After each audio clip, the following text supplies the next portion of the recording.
What really happened with your host, Mike Rivero, because World War III is a really bad idea. Here is your host, Michael Rivero. And aloha, America. Welcome to our show today. It's Wednesday, June 6, 2018, middle of the weekday, hump day, starting that long, slow glide down to Pauhana Friday, and whatever insanity is going to come out of Sodom on the Potomac. Heaven only knows, or goodness only knows here. Welcome to our show. We've got a lot to talk about today. The phone lines are open, 800-313-9443. Mike is in our control room, ready to answer the phone, put you on the air with your comments and questions. And today, of course, is tragically the anniversary of the assassination of Robert F. Kennedy. We've had a few people calling into the show over the last day or so talking about it.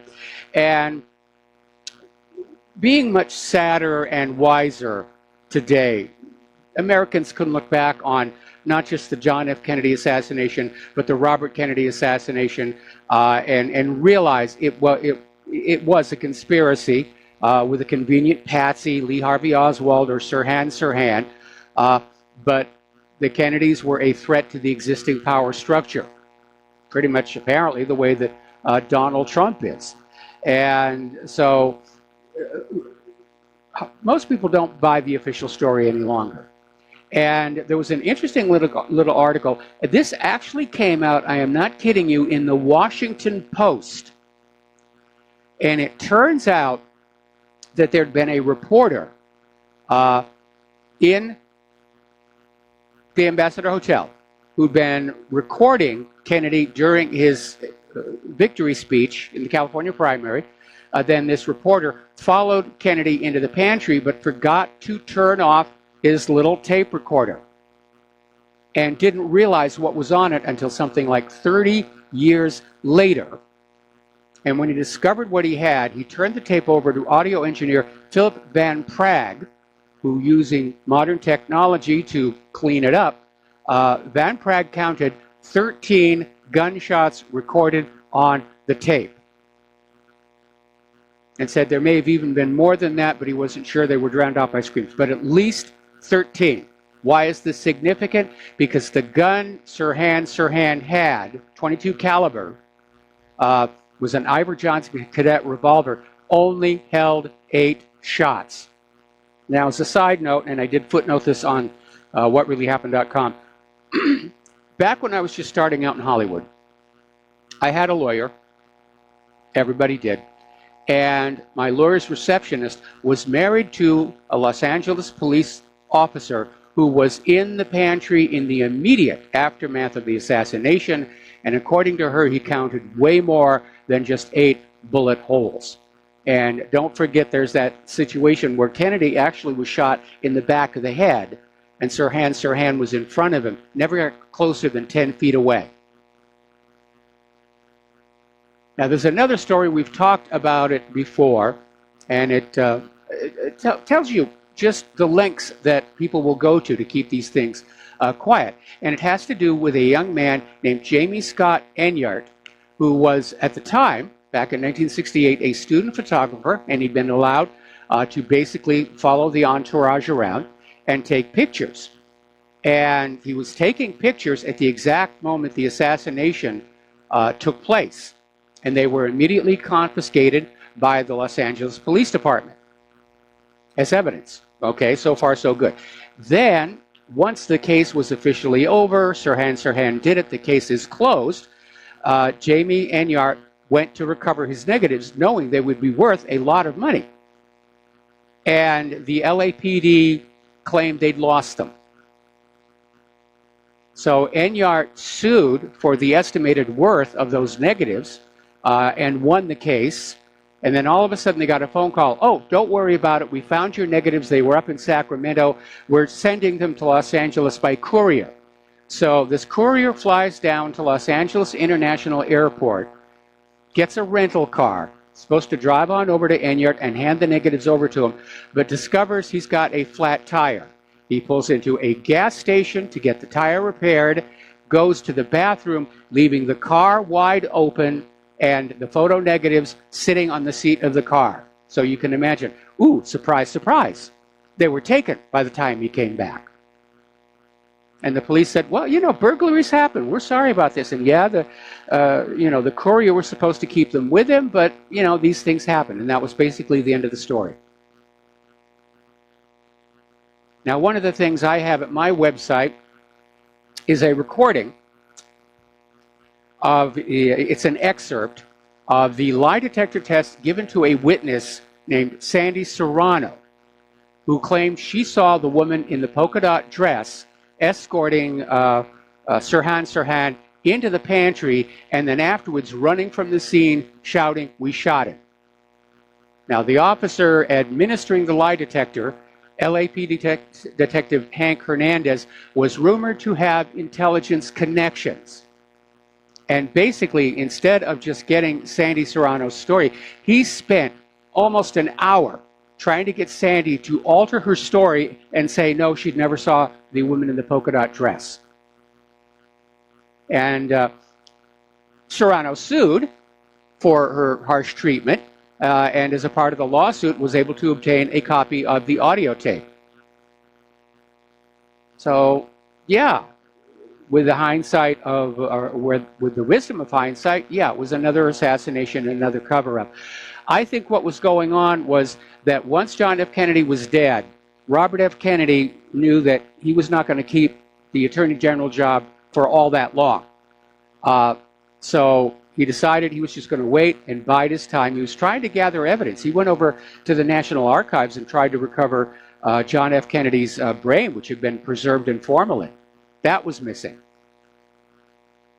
But once he became president, he would have the authority of the White House and the FBI and the Department of Justice to reopen the investigation into the assassination of John F. Kennedy, and I think that's the reason that he was killed. And then when Ted Kennedy was running for the White House, same logic. He could open up these previous two assassinations. So there was an attempt on his life by trying to run him off the road at Chappaquiddick. And because of Mary Jo Kopechne, Ted Kennedy couldn't win the White House, so they backed off trying to whack him. But that's basically assassination after assassination after assassination. We're going to do a shout out now to our on-air affiliates who are just now rejoining our network. And we're going to get into the international news, starting with a story that came out of Global Research up in Canada, and they do a lot of good work. This story, interestingly enough, coincidentally enough, is hitting a point I've been making over the last week. There's no more diplomacy in Washington, D.C. There's no negotiation. It's all thuggery.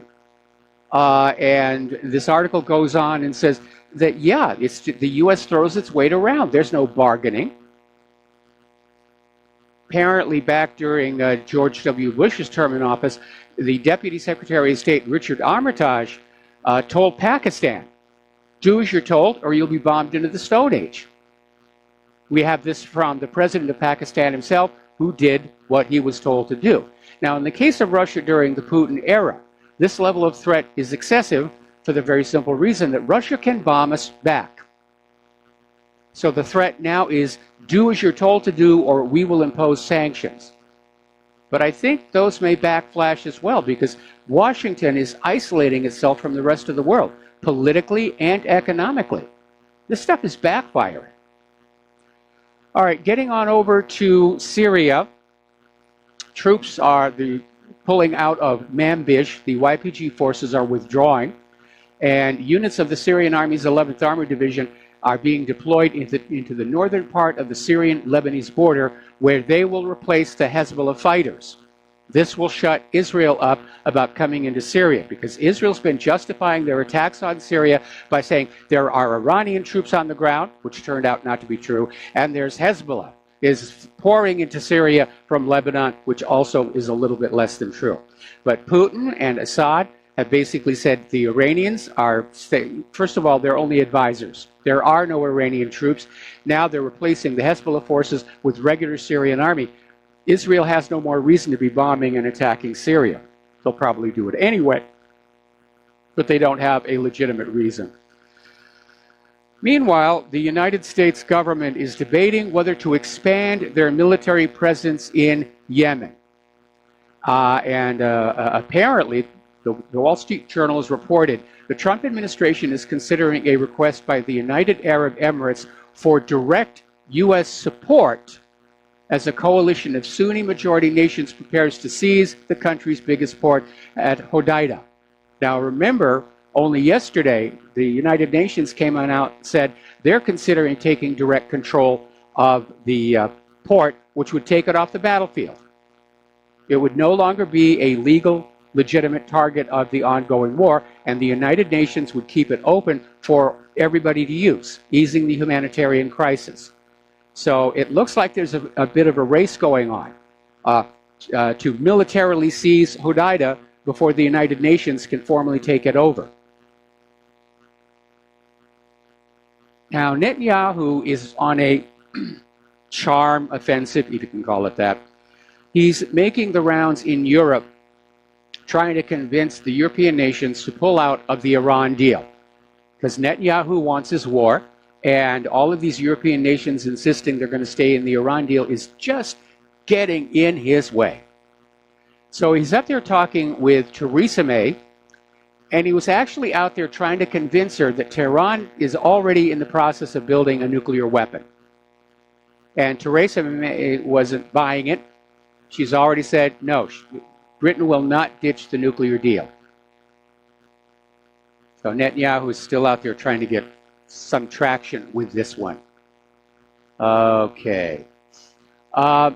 Once again, the U.S. government has prodded China, goaded China, annoyed China, by flying these nuclear-capable B-52 bombers near the Spratly Islands. And China has already come back with a response saying, please do not do this. This is a provocation when you fly nuclear-capable bombers over our sovereign territorial waters. Now, the U.S. is staying technically outside the 12-mile limit, but it's still a provocation. This at the same time that the United States is trying to convince China to help them with North Korea, which shows you how dysfunctional our foreign policy has become. Over in Korea, a lot of things changing over there. First of all, Putin is praising courageous and mature Trump for agreeing to meet with North Korea.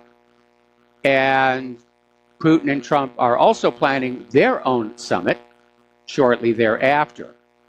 And people are noticing that all of a sudden, Trump is softening his tone on North Korea. He's already dropped the demand for instant and complete denuclearization, which he wasn't going to get anyway. That was a non-starter right from the get-go. Now they're talking phased denuclearization in exchange for phased investment and so forth and so on. Much more realistic situation. And so something positive might actually happen at this summit. It's looking very positive. Interestingly enough, along with Donald Trump and Kim Jong-un and representatives of China and Japan and South Korea, Dennis Rodman apparently is going to be in Singapore for this summit, because apparently he's really good buddies with Kim Jong-un, and he can kind of help smooth the way. So what has prompted this change in the approach to Korea? Well, we're getting a clue from an article out of hotair.com, which says that Mike Pompeo has frozen John Bolton out of the Oval Office meeting with the North Korean official. And the indications are that Trump and Pompeo are realizing that Bolton is a monkey wrench in the gears to finding a solution with North Korea. And, you know, Bolton was the guy who basically came out talking about the Libyan model of denuclearization, just flapping his gum. And he's made it very obvious he does not want a negotiated settlement with North Korea. He wants another war. Okay, well, here's your rifle, here's your parachute, here's your day-glow orange jumpsuit. We're going to drop you in over Pyongyang and tell Kim Jong-un that you are on your way to whip his ass all by yourself. We're tired of war. 18 years of war, 7 ongoing wars, plus who knows how many covert interventions someplace. It's bankrupted the nation. It really has. Now, here's the lesson in propaganda. Back when the U.S. was just starting to make stink face at North Korea, the American corporate media came out with this story that Kim Jong-un's cousin, Jang Song-thaek, who once served as vice chairman of North Korea's National Defense Commission, was executed by being thrown into a pit of wild, extremely hungry dogs. Well, it turns out the corporate media got the story just a little teensy bit wrong because it didn't happen. No pit, no dogs. Jang Song-thaek is still alive. In fact, Dennis Rodman has met him. Then there was this other story about how Kim Jong-un's ex-girlfriend, Hyun Song-wol, was executed by firing squad. Nope, she's still alive. In fact, she appeared on state television in 2014, more than a year after the U.S. corporate media claimed she had been executed. Got to be careful about that corporate media. Now, getting on over to Israel, the Israeli army realizes that they have another PR disaster on their hand, having shot this 21-year-old Palestinian nurse, Razan Najjar. In fact, she's turning out to be the next Rachel Corrie. Nobody's going to forget about this. But the military has come on out and said, well, it was a tragedy, and yes, she was clearly identified as a medical personnel, but she wasn't shot deliberately. And if you believe that one, I have some of Saddam's nuclear weapons to sell you, because Razan Najjar was wearing clothes that clearly identified her as medical personnel. Whoever pulled that trigger, looking through that scope, had to know they were shooting a medic, unless the Israelis are just firing blindly into the crowd. And by the way, 4 more medics have been shot since her. Story coming out of Global Research, all Gazan casualties are intentional, not accidental. Yeah, they are intentional. Israel set up fortified positions with armed snipers firing at the protesters, and is still out there trying to sell the idea that these unarmed protesters represent an existential threat to Israel. And it's absurd. If there weren't so many people dying, it would be laughable to hear them go on saying, oh yes, we're afraid of their kites, we're afraid of their rocks and their signs. And what's really disgusting, of course, is to see all of these people in the corporate media and in politics who are out there just in lockstep, or if you prefer, goose step, with Israel saying, oh yes, the Palestinians are dangerous. The Palestinians are, they're all terrorists here. They're just being completely unreasonable, wanting their homes back. So, apparently, Israeli soldiers shot 21-year-old Iz al-Din Tamimi and blocked medics from taking care of him, and he died. Now, there's been a little bit of a diplomatic, sporting kerfuffle between Argentina and Israel because, as you know, we're coming up on the World Cup, and Israel had invited Argentina's soccer team to come to Israel, to Haifa, for a little warm-up game, and wanted to use Argentina rather, to help popularize Israel's celebration of 70 years of existence.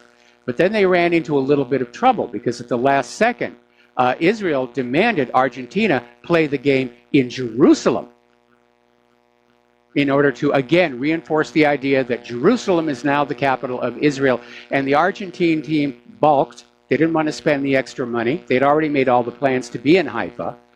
And apparently Israel's negotiators succeeded in annoying the Argentines so much, they basically canceled the match.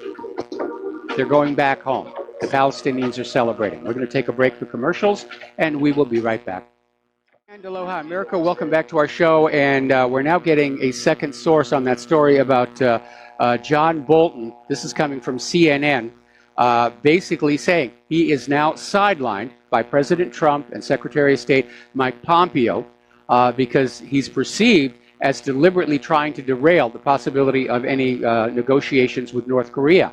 And obviously that Libya model comment was quite inflammatory. And so, yeah, he's being sidelined, and I think he should be fired because Trump needs to set an example in that White House that he and he alone sets policy. And John Bolton basically went on out and decided for himself, no, I don't agree with what the president is doing, trying to get a negotiated settlement with North Korea. I'm going to go and derail it. I'm going to force the issue of a war. That's not your job, John. I think he needs to be fired. And I think Trump needs to set an example. If you work for the White House, I'm the boss. You better remember it. All right, let's take a phone call here. Glenn in Philadelphia. Aloha. Welcome to the show. What's on your mind? Hi, Mike. You were talking about the Palestinian protesters being shot. Yes. And I immediately thought, "Four dead in Ohio, four dead in Ohio." You know, that was a line from a song that referenced Kent State. Yes. And look at how much the shootings at Kent State, National Guardsmen shooting at unarmed protesters. Yep. And it was horrific, yet it profoundly affected the consciousness of this culture with regard to such matters. I mean, it even got referenced in songs and stuff. And people, it really affected the way that sort of stuff was approached in the future. And it, hasn't happened again. But that type of effect doesn't seem to be occurring for Israel. They end up using white phosphorus and shooting people randomly and shooting people on beaches, and yet they turn around and tell us that they're the most moral military on earth. There's a classic case of false advertising. But to step on back to Kent State, you need to understand that was set up to go violent. And you had the protesters there, and you had the National Guard there. Apparently, my understanding is the first shot fired came from an FBI undercover informant who used a starter pistol. And that is what prompted the National Guard to open fire. They thought they were being fired on. Right, so that of course is conspiratorial in nature. Yes. Which whether it were spontaneous or whether it were triggered that way, the good thing is that Americans responded to the horrific nature of it, and the culture didn't accept that sort of thing. And so I'd like to see a cultural. We are seeing Israeli citizens of good conscience who are, speaking out against this type of stuff. Yes. It's a very small minority, but these are people of tremendous courage who want to live in an ethical state, and some are actually standing up and voicing disapproval of such things. Well, yeah, there's a lot of people are expressing their disapproval, their condemnation of Israel. And for Israel, first of all, to keep on shooting these people, to keep on using these butterfly bullets, which they used on that Palestinian paramedic, the young lady. They shot her through the chest with one of those unfolding bullets, just tore her heart right out. And for them to go on doing that with the eyes of the world on them, and then stand back and say, oh, we're afraid of the Palestinian protesters. They're an existential threat, to our nuclear-armed, very well-equipped nation. The optics are really bad on this. And then when you have people like Nikki... it can, in terms of use by militaries and stuff like that, I think you've even mentioned they're against the Geneva Conventions. Yeah. And, but now they're usable in self-defense situations where you don't want the bullet going through and killing 3 other people or going through somebody else's house. Okay, you're talking about a different type of ammunition, because we researched what these butterfly bullets are that Israel has been using.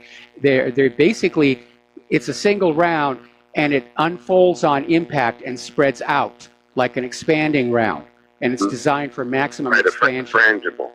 That's not the same thing as frangible. Frangible means easy to crumble. Oh, okay. Okay. I stand corrected, I suppose. I'll have to look into it a little more. Thank you. All right. All right. Thank you. Mike. Thank you very much. We're going to let you go. But any bullet other than your 7.62 full metal jacket or your 223 full metal jacket is considered illegal to use in war. The bullets you use during conflict are not supposed to expand any more than is, possible given the FMJ. But Israel's using these butterfly bullets, and they're causing horrific, horrific injuries. And then they stand up there and say, we're the victim. Talk about chutzpah. We'll be right back after these commercials. Aloha, America. Welcome back to our show here. We're going to take a phone call from Dustin in New Jersey. Aloha, Dustin. Welcome to the show. What's on your mind? Yeah, Mike, why the hell did Trump put John Bolton in there in the first place? Yeah, you know what I mean? Like, everybody knows about John Bolton. Yeah, I think it was a favor to Sheldon Adelson. And for that reason, John Bolton may keep his job, but they're going to window him, which means they'll give him a nice desk with a nice window and a nice view, and that's just where he'll sit for however long he stays in that position. But I'm in agreement with Trump and Pompeo on this. It was obvious Bolton was trying to basically derail the North Korea policy. I still don't like the policy of these people in the first place, though. Like Mike Pompeo, like what he said about Russia. They're what do you say? They're not exceptional. They're just unique.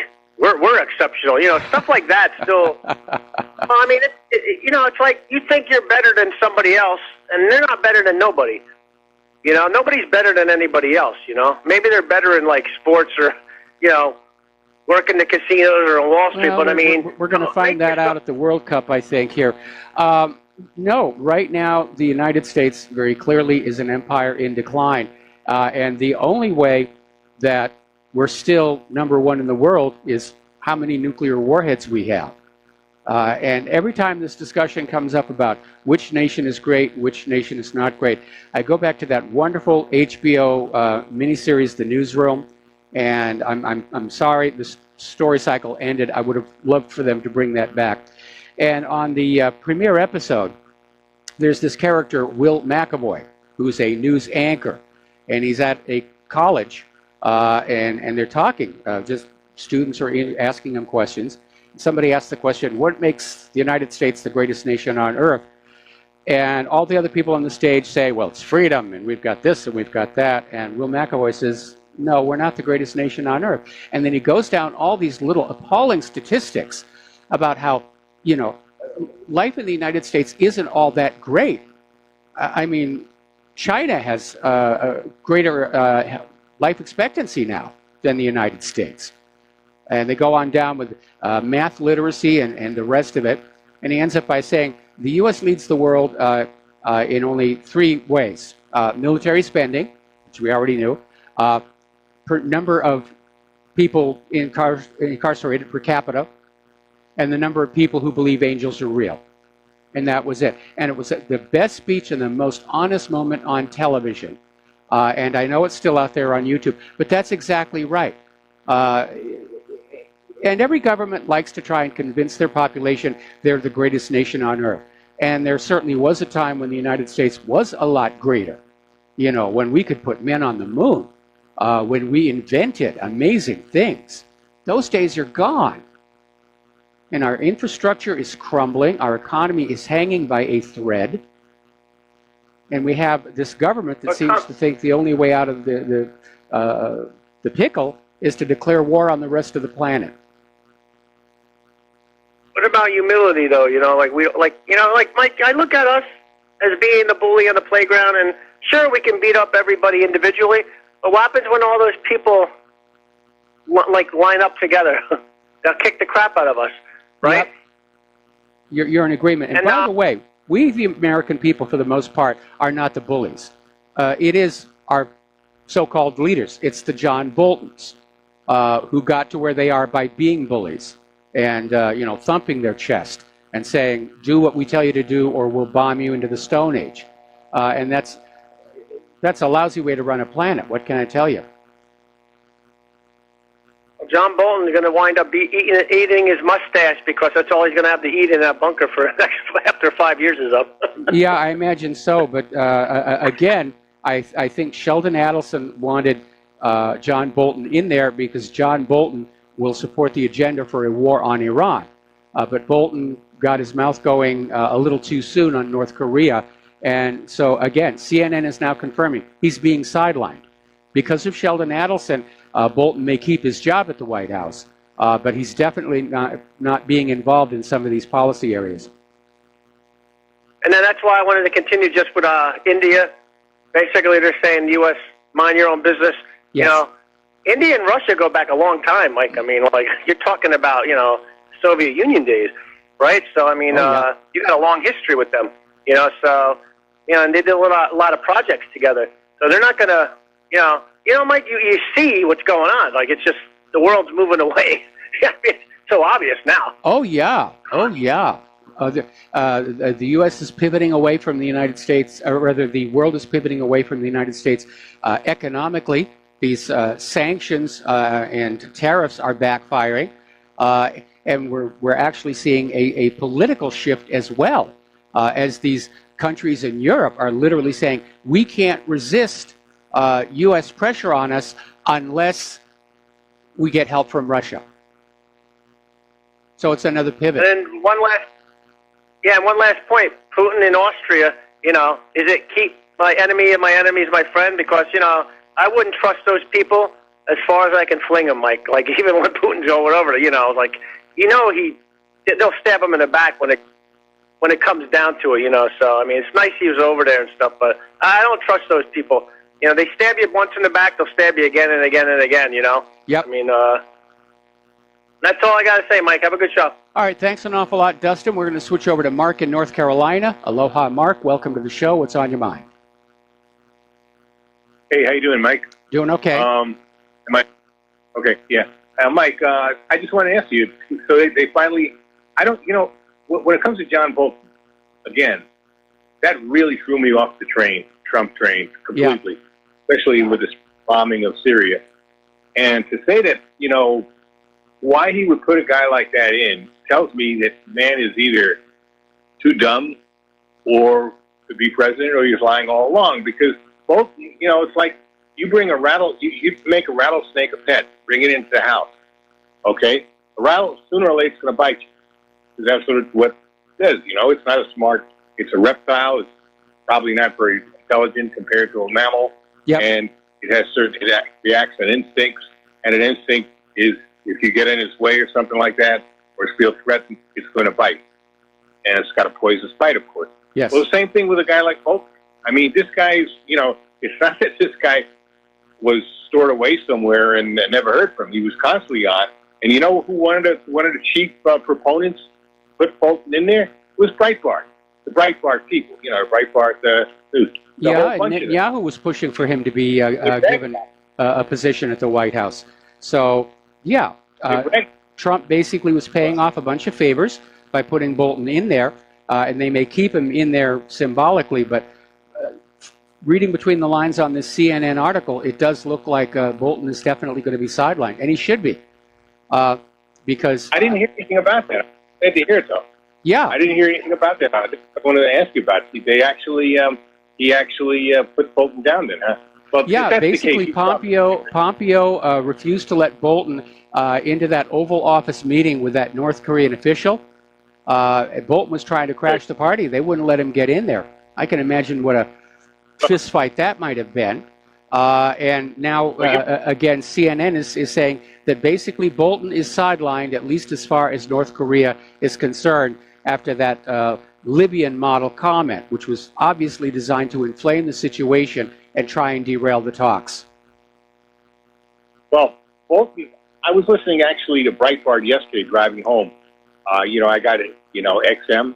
Yep. And I was listening for a little while to them, and they had some woman by the name of Caroline Glick on, and she was given she's a Zionist. As a matter of fact, she lives in Israel. She's one of these people, I think, with dual citizenship, because she has an American accent, right? Yep. Probably New York. But anyway, and she was given the same line of garbage that Bolton gives, that North Korea is connected to Iran. They're two totally different type of countries. Yes. Two totally different type of philosophy, too. Okay, that they're connected. But I heard Bolton talk like that before he became, before he got on before he was taken into the White House. So and this is the kind of garbage that Breitbart pushes today, and tries to tell everybody that they're alternate media. They're not alternate media at all. They're about as neocon as they come. I pretty much stopped listening to them at all. But I was playing my music, and I had a long ride home, and I wanted to, just to keep awake, hear something, and it turned out that this woman was on. She was being interviewed, I think, by Alex Marlowe or something. Yep. And I'm telling you, people got to be smart. They are not alternate. They're not alternate race. Alex Jones is still alternate. You know why I say that? Because even though, he may be a little bit too close with some of the Zionists or something like that, and somebody, he still allows other people with other opinions on. He still people get a guy like Steve Kuchenik on, who says not only 9/11 is a false flag, but Sandy Hook is a false flag. Yep. Of course, it's true. I don't like what he's done about Wolfgang Halbig. He should have Halbig back on his show. He talks about, but they'll also talk against what Trump did with Syria, how wrong it was. They'll have people from Russia on. They'll have people from a Russian news source. They'll have Alexander Dugin on. The Russian, one of the big Russian thinkers. A lot of people think he's one of the big chief advisors to Putin. Yeah. They'll have people like that on. So they're still alternate media. They make it clear they're against the wars. They don't like Bolton. They've spoken out against Bolton already. It's still alternate media. It's not, but Breitbart, you might as well listen to Sean Hannity or to Rush Limbaugh or maybe or Glenn Beck. I mean, basically, they have full neocon now. Full neocon. No, I haven't gone to Breitbart in months now. I don't even remember the last time I bothered looking at Breitbart. But yeah, they're trying to find some way. If they can't shut down the independent media, they're trying to infiltrate it. And they're going to come on in, and they're going to have a lot of money, and they're going to start buying up as much of the independent media as they can to make it part of the propaganda machine. After we saw how quickly Breitbart changed. And you're right, they're full neocon. Just because they're on the internet doesn't mean they're independent media. Independent media means they're independent. They're not following the herd. They're not going with the flock. No, I mean, they got a news site on the net, but their main radio show is on Sirius XM, which is a very much establishment radio station on both the left and the right. But, they have both a very much establishment, and they've got rid of people like Raheem Hassam, who spoke out against what happened in the Ukraine, and that was the last time he was on. That was the last time he was on as the host, and now I understand they finally admitted they got rid of him. Okay, and they're run by a billionaire family called the Mercers, who also. Oh yes, I've heard of them. Very much, they were also pretty much to get Bolton on there, and they're very, very Zionist, and they admit it. They admit it. They're Zionist. They say that's part of them being alternate media. How's that part of being alternate media, man? I mean, the best mainstream media as you can get. Yes. And, to think that Israel has a right to shoot people down, innocent people down, or to attack other countries like Syria, to launch missiles at them. If you notice, too, by the way, with Israel, they're not sending their planes in there anymore. They're going to Lebanon and firing their missiles from there. You know why they're not firing? Because they know the Syrians can shoot them down. That's why they're doing that. Yeah. They know the Syrians are perfectly capable now of shooting them down. So, but that's But they're all in. They support that 100%. I mean, there's nothing alternate media about Breitbart anymore. I wish people could get it through their head. I've gone on their Facebook already, and I've told them themselves a few times that you guys are phonies and fakes. And I'm surprised they haven't blocked me already. Blocked my comments and stuff like that. Because people got to know. I can't get on their radio show. I've tried a few times to get on the radio show, but I guess they recognize my number, and they're not going to, let it through. So But that's okay. But other people can do it, by the way. And don't tell them what you really want to say. Say you want to talk about something else, and then zero in and give them, make it clear you're from right. You represent people like Mike Rivero, not people like Rush Limbaugh or Glenn Beck. You know, we got to do stuff like that because they're making a mockery out of this thing about the alternate media, man. This started to become a mockery. They're about as alternate media as Rush Limbaugh is alternate media, which of course he is. You know. No, yeah, you're right. They're corporate media. They're trying to basically invade the internet and the online news community. And yeah, they're going to market themselves as alternative media, although I prefer the name independent media. But we know if they come on in and they've got a lot of money and they've got offices and they've got staff and they've got all kinds, somebody gave them the money to set up that operation. And they didn't do it out of the goodness of their heart. Whoever is funding these large operations, they're calling the shots. They're pulling the strings as to what the content is going to be. At least, go ahead. At least somebody like Alex Jones, at least InfoWars has their own products they sell now. I think that's great. That they don't have to go to these big corporations. So I'm pretty sure they do have to compromise when they go on so many AM and FM stations now. He's like over 100 stations around the country now, from what I understand. And he probably had to compromise on that a little bit. This is why he doesn't want to stick with the Sandy hoax and everything like that, or get Wolfgang Halbig back on. I speak, by the way, to Halbig every couple of weeks, so I spoke to him yesterday, as a matter of fact. He has his umbrella. Everybody. Mark, let's get back to InfoWars here for a second, because don't forget, somebody initially funded that operation to the tune of millions of dollars. And even though InfoWars is now selling its own products and has advertising revenues, unless they've paid that initial investment back, then they're still under the control of whoever handed that money over there. So, again, you've got to be careful about any independent media that seems to have a lot of money that you don't know where it came from. And we really do need to stick. Mark, let me finish up because we're almost at the commercial break. You need to stick with the smaller independent media outlets who are not beholden to a funding body of any kind. And you have to, again, be your own best analyst, do your own thinking, and we're just here to throw information at you to let you go on and figure out for yourself what's really going on in the world. Anyway, Mark, we got to let you go. Got to take another break for commercials, and we'll be right back. And aloha, America. Welcome back to our show here and getting on back to the news here. Over in Great Britain, their Court of Appeals has overturned a high court ruling which found the British government acted improperly by curtailing boycott, divestment, and sanction campaigns against Israel's violations of international law. So the High Court had said, you can't do that. Boycotts are a recognized form of free speech, but the Court of Appeal has stepped on in and said, no, absolutely, the British government can shut down BDS anytime they want, because that's what Israel wants us to do. And to heck with ideas like freedom of speech and the rights of the British subjects. You just don't count when it comes to Israel here. And I think it's time for people all over the world to just start making a big stink every time they see their government bend over for almighty Israel. Because those politicians, whether it's in London or Washington, D.C., they're not elected and paid to serve a foreign government. And if they really like Israel all that much, they should just move there, run for the Knesset.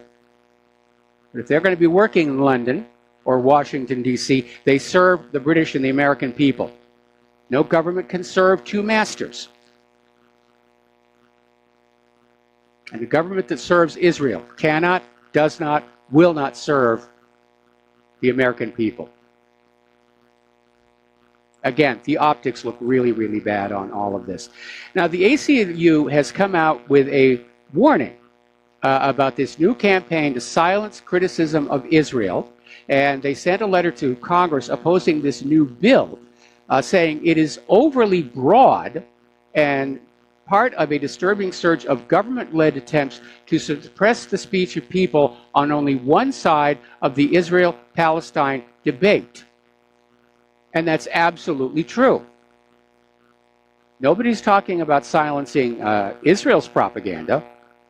You know, it's always the criticism, the negative side here. And the authors of the bill is out there saying, well, we have to fight anti-Semitism. This is all about fighting anti-Semitism, which, no, it isn't. We're talking about the criticism of the actions of a government. But the ACLU made a valid point. The more the people of our country see the government basically abandon our founding principles to serve Israel, the more resentment is going to build. And where is that resentment going to be targeted? Well, it's if Israel's government has anything to say about it, they want Jewish people to be targeted. They need there to be the appearance of anti-Semitism because they make so much money off of it, special privilege.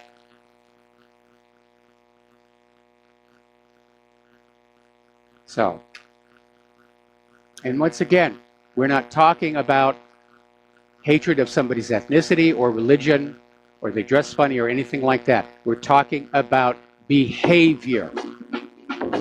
Behavior. Got to take a break for station identification. We'll be right back. And aloha, America. Welcome back to our show, hour number 2. The phone lines are open, 800-313-9443.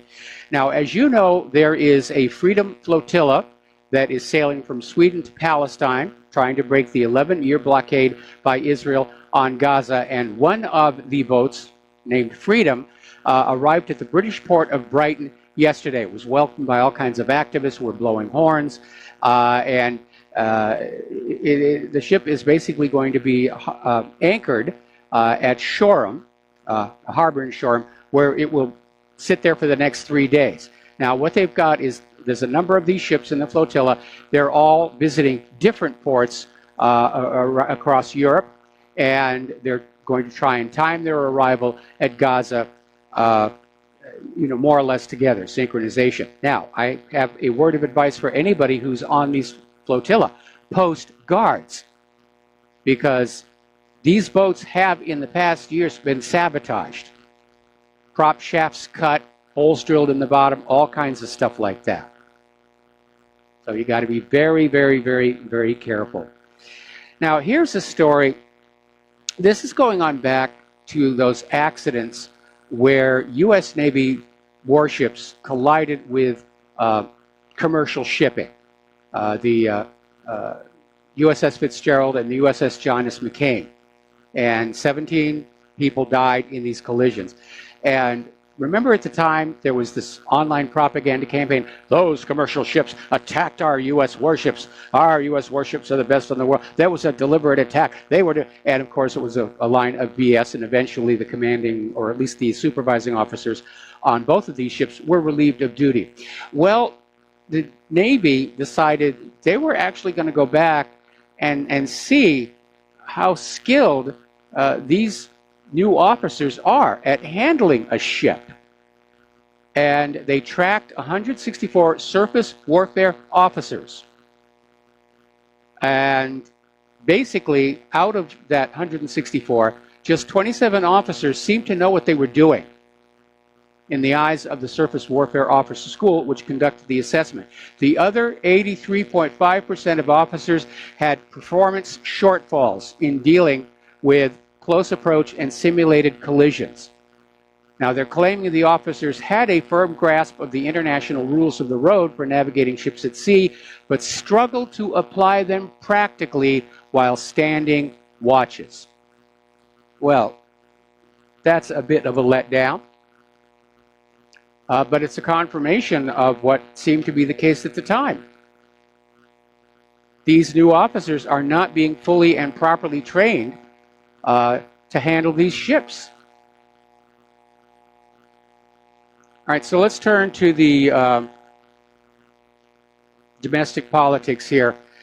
As you know, the OIG report is due out soon, although it seems to be lagging, and Trump is already out there tweeting, hoping that it's not being delayed or softened or simply slow-walked to try and minimize the damage to the Department of Justice and the FBI, and of course that's exactly what they're trying to do. What's leaking out so far, courtesy of ABC News, it's very tame, low-key stuff.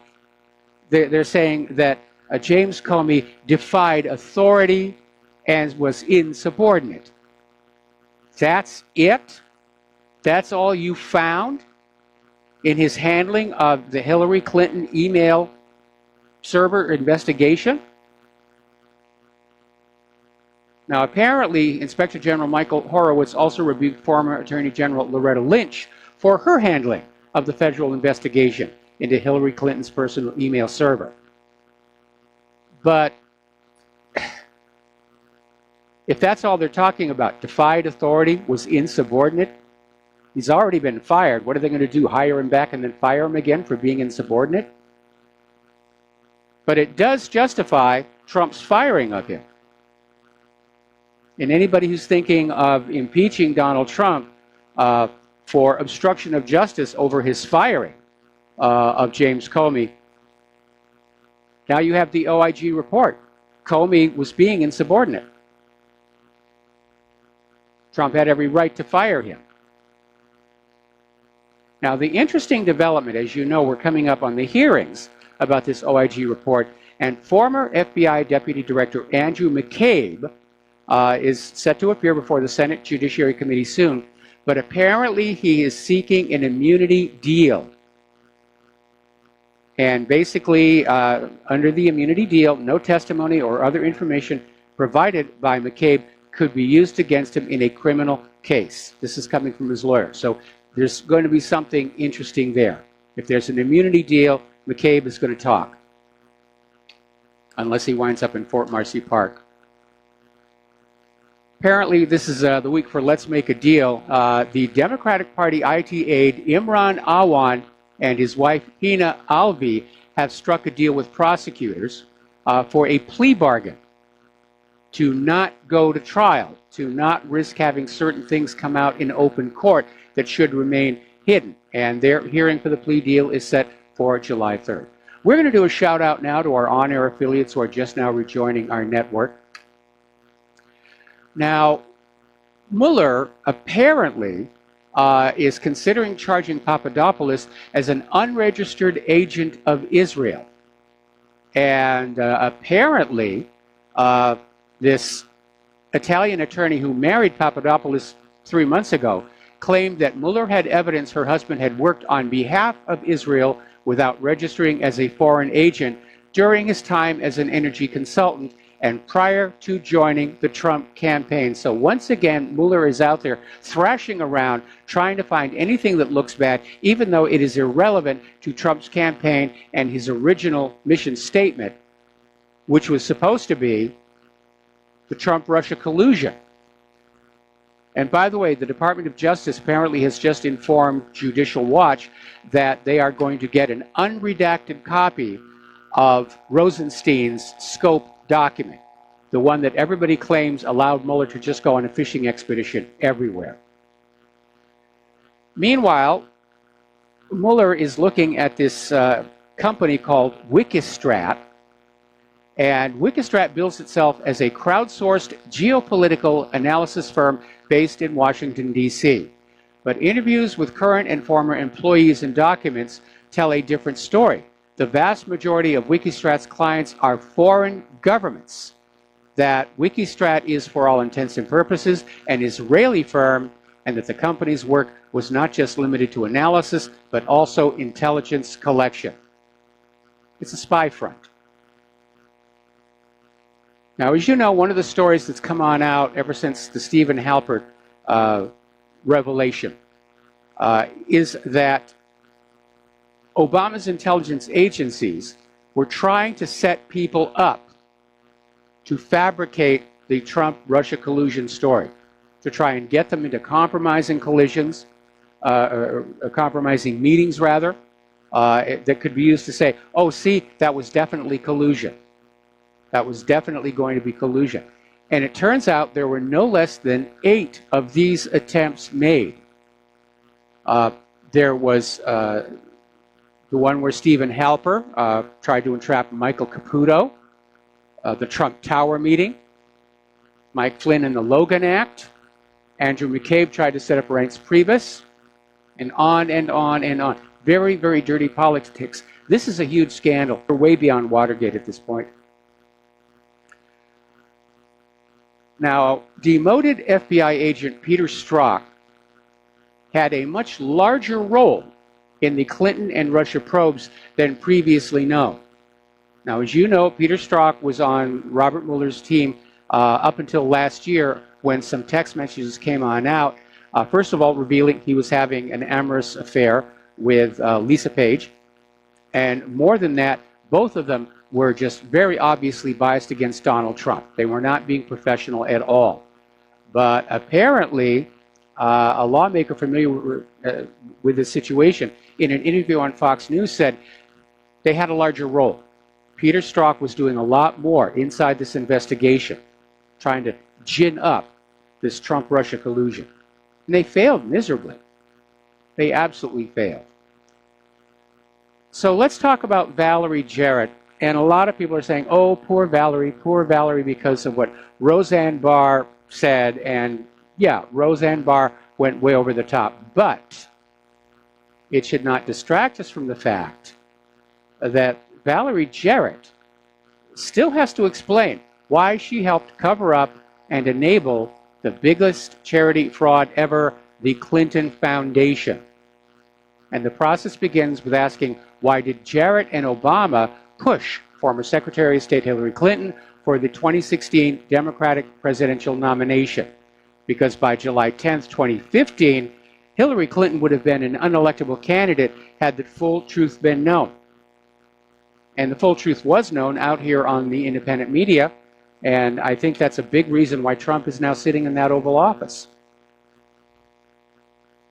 As you know, we had primaries in 8 states yesterday, including California, and depending upon who you're reading, the Democrats either did very well in California or not so good. And one of the not-so-good articles is over at the American Thinker, saying that there really wasn't a blue wave in California, that the Democrats who won there were poised to win anyway. It's not a surprise. What the Democrats did not succeed in doing is displacing the GOP significantly. In fact, according to the American Thinker, the GOP is actually better poised for gains because of the Trump wave, if Trump can keep that going. But he'd better start producing on some of his campaign promises, or that wave is going to fizzle here. Meanwhile, and you just knew it was going to happen, down in Los Angeles County, over 100,000 voters' names were left off the voter rolls. And they say, oh, it was a printing error. Really, it was a printing error. And these people were able to cast provisional ballots, but this had an impact on more than a dozen House districts, especially the one in the race to replace retiring GOP Representative Ed Royce, where Democrats were trying to grab that seat. So I'm not buying printing error. I'm buying, it's the same thing all over again. The same thing we saw in 2016. Massive, massive, massive election fraud. Now, John McAfee has announced that he will step into the 2020 election bid to save the crypto community. And so he's going to run for president, probably from the Libertarian Party. Apparently, the executive chairman of Starbucks, Howard Schultz, has left his job in order to run against Donald Trump in the 2020 presidential primaries. Looks like everybody's stepping on in. I may have to revive my campaign. Rivero 2020, he could hardly do any worse. Now, Kelly Sadler was this White House press aide, and she made a very callous remark about John McCain's illness about a month ago. And it was private, in a private meeting. She didn't say it in front of the reporters, but somebody leaked it to the media. And basically what it was is that Sadler responded to Senator McCain's opposition to President Trump's pick for CIA director by saying that he's dying anyway. Like, we should ignore him, which was a tacky thing to say. Her comments were inappropriate. But it was supposed to be a private meeting. And again, they got leaks all over that White House, they really do. By the way, do you know why Richard Nixon called his Dirty Tricks squad the Plumbers Unit? To plug the leaks. He had to deal with this as well. So let's talk about the economic news. And again, depending upon who you're reading, the news is either good or bad regarding Donald Trump's trade wars. Now, this one is from Zero Hedge, and it says, Trump's trade war is working. U.S. trade deficit collapses. Then you have this other one down here from CNS saying that merchandise trade deficit with China hit a record high through April. And then you have this other one down here that came out of Zero Hedge saying $1.25 trillion, that's the cost of Trump's trade wars so far. This is coming from Kaonohi. And basically saying that a few months ago he'd said this wasn't going to work. And Trump flipped on it. And I don't think it's going to work. I think the United States is walling itself off from the rest of the world economically with all these tariffs and sanctions. Now, this is an article I referenced talking to one of our callers earlier in the day. This is coming out of Sputnik News. EU cannot resist U.S. policies without Russia's help, German media says. Basically, what you have here is Europe wanting to basically stay in the P5+1 deal. They want to stay away from being tariffed and sanctioned by the White House. And so the German media is now saying it's time to pivot toward Russia. This is all backfiring. And part of the problem is because the White House itself is badly factionalized, as illustrated by John Bolton. They're not all on the same team. They're not all playing the same game. And everybody's out there just doing what they think they want to do, serving whatever interests they serve. Clearly, Bolton is serving Sheldon Adelson and Bibi Netanyahu. But Trump, unfortunately, is proven to be a very weak leader. He's easy to push around. He's susceptible to flattery. That's a bad sign with all that's going on here. Now, Russia, or actually Russian Railways, which is the state-backed leader in the industry, has expressed an intent in participating in the Trans-Arabian Railway project. Now, this is a project that's been on the drawing boards for a few years, failed to get off the ground. Russia's now going to put money into it to get it started. And this will connect basically the Middle East with a high-speed rail system, and it will make the Saudis far more multipolar. So Russia and China are doing these amazing infrastructure projects out there. Meanwhile, down in Turkey, they've had some serious economic hardships, maybe economic war, and they're fighting runaway inflation.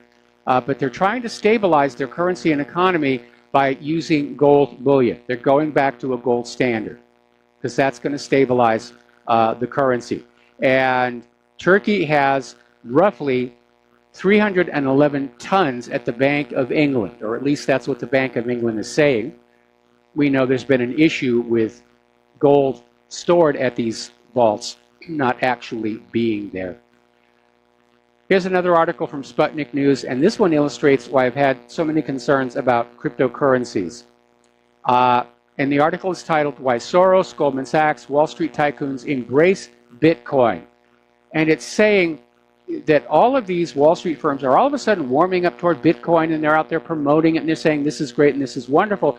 But cryptocurrencies can be used for ill-gotten gains because they can be run as a pyramid scheme.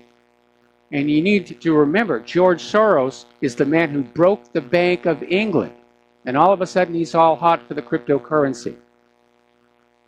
And I've always said, it's got the smell of tulips about it. And you need to be careful here. Apparently, according to this article coming out of Investment Watch blog, in 16 years, Social Security will have to cut benefits by 21% if lawmakers do nothing to cure the program's long-term funding shortfall. Well, it's not really a funding shortfall, and we talked about this all the way back when Clinton was in the White House. Bill Clinton got his magic federal budget surplus by basically borrowing money from the Social Security Trust Fund, the baby boomers' retirement. And they can't pay it back, and that's why Social Security is in trouble. And it wasn't really their money to play with. It's your money. And you were told you could trust the U.S. government to take your money, invest it wisely, and provide a comfortable retirement. And now they're talking about, well, cutting the benefits 21%. Anyway, we're going to take a break for commercials, and we'll be right back. Join us on the air, 800-313-9443. And aloha, America. Welcome back to the show here. And something just came up here on American Patriot Daily. Actually, it's on Twitter. It's being reported on American Patriot Daily, and I just linked to it from whatreallyhappened.com. And Trump just pulled a brilliant maneuver. Because, as you know, there is this big scandal brewing over the fact that the FBI had at least one spy in the Trump campaign. And the FBI apologists and defenders are out there saying, well, we were only spying on the Trump campaign for Trump's own good, and we were just rooting out the Russian infiltration. And then Trump came back and asked a brilliant, brilliant question. If the FBI was worried about Russians infiltrating his campaign through Paul Manafort, why not just tell him? If it was being done for Trump's good, why not say, we're spying on you to protect you from the Russians? So the deep state is back on the ropes here. Way to go, Donald. Way to go, Donald, here. Okay. God, there's just so much craziness going on in the world today. Over in Europe, well, actually over at the United Nations, the Secretary General, Antonio Guterres, is out there saying that mass migration should just be accepted by the Western nations. It's not going to stop. You just have to accept open borders or no borders, and these refugees are going to come on in, and yes, crime is going to go up, and there are going to be all kinds of communicable diseases, and there's going to be violent crime, and there's going to be out-of-control rape, but really, just get used to it. It's the new normal. So they're really pushing this globalist agenda as hard as they can, and I think the reason is they're seeing that people are pushing back, that the Germans want to go on being German, the French want to go on being French, the Italians want to keep on being Italian. And as a matter of fact, they've announced the time and place for the Bilderberg meeting. And they're saying that basically the top agenda for the Bilderberg globalists this year is the populist uprising in Europe. How the European people are saying, no, we don't want this globalist agenda. And of course, the globalists are out there saying, populists, really, what do they think this is, a democracy? Well, it's supposed to be in most cases. But yeah, that's it. They're trying to figure out how they can tamp down criticism of all the damage and destruction the open borders have done everywhere it's been used. And that's going to be a tough sell.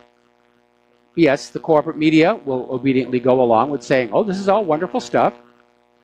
But in this age of the internet and social media and cell phone cameras, everybody is documenting what's going on. I saw a couple really ugly videos of moped crimes. This is the newest thing, where these refugees come in to Great Britain and they buy mopeds and they literally use them to snatch purses or rip watches off of people's wrists as they drive by. And they're carrying knives and they're hurting people. And the police can't keep up with it. But George Soros thinks this is great. Yes, I'm going to have my one world government here. Speaking of London, apparently one of the Brexiteers is saying that the negotiations are going appallingly, and the founder of UKIP has claimed that it's obvious at this point Theresa May doesn't really believe in Brexit. She keeps making all these concessions about, yes, we're going to stay in the customs union, yes, we're going to do this, and yes, we're going to do that. And Mr. Scad, founder of UKIP, started a movement called Clean Break, saying anybody could do a better job than Theresa May. in delivering what the British people voted for in June of 2016. And he's saying it's time for Theresa May to step down. And yes, it is. Because these elected leaders are supposed to do what the people of their country says to. Not George Soros, not Brussels, not anything else like that. You're there to serve the people, and if you don't like it, find another line of work. Meanwhile, the European Union has basically dropped a rock on the car manufacturing industry in Europe as European governments are being advised to not use British parts in vehicles for export ahead of Brexit.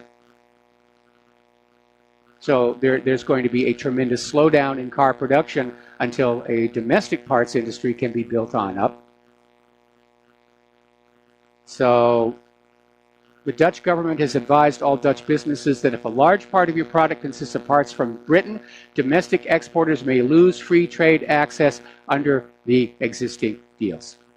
What a complicated mess they have made. It really is out of control over there.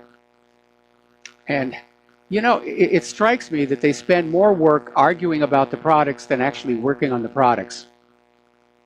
That's how decadent we've become. We're going to take another commercial break here. We'll be right back after these few words. And aloha, America. Welcome back to our show here. And our phone lines are open, 800-313-9443. And I could use a few phone calls.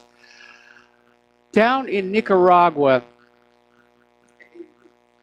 they're having a tough time down there. But then if you look all over South America, all of a sudden, a lot of places, Venezuela's having a tough time. Argentina's having a tough time. Brazil's having a tough time. It almost seems like there's a pattern. But apparently, 7 weeks ago in Nicaragua, there was a violent crackdown on student protesters. And they were trying to ignite a movement to oust the president of Nicaragua. And as a result of the crackdown, daily life has become difficult and dangerous for a population increasingly in open rebellion against the government. At least 113 people have been killed, more than 1,000 injured, hundreds arrested since the political uprising began in mid-April, according to human rights groups. Dozens of others have simply disappeared. And up until recently, Nicaragua was considered one of the safest countries in Latin America. And now families are afraid to leave their homes after dark. Barricades are set up by protesters, they block the highways. Public transportation is scarce, and business in some parts of the country has basically ground to a halt. So it's really rough. This gets us to this next article from Zero Hedge saying the U.S.'s fingerprints are all over Nicaragua's bloody civil unrest.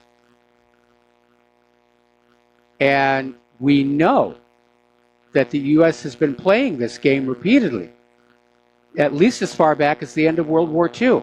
Forget about direct invasion. That's too messy and expensive.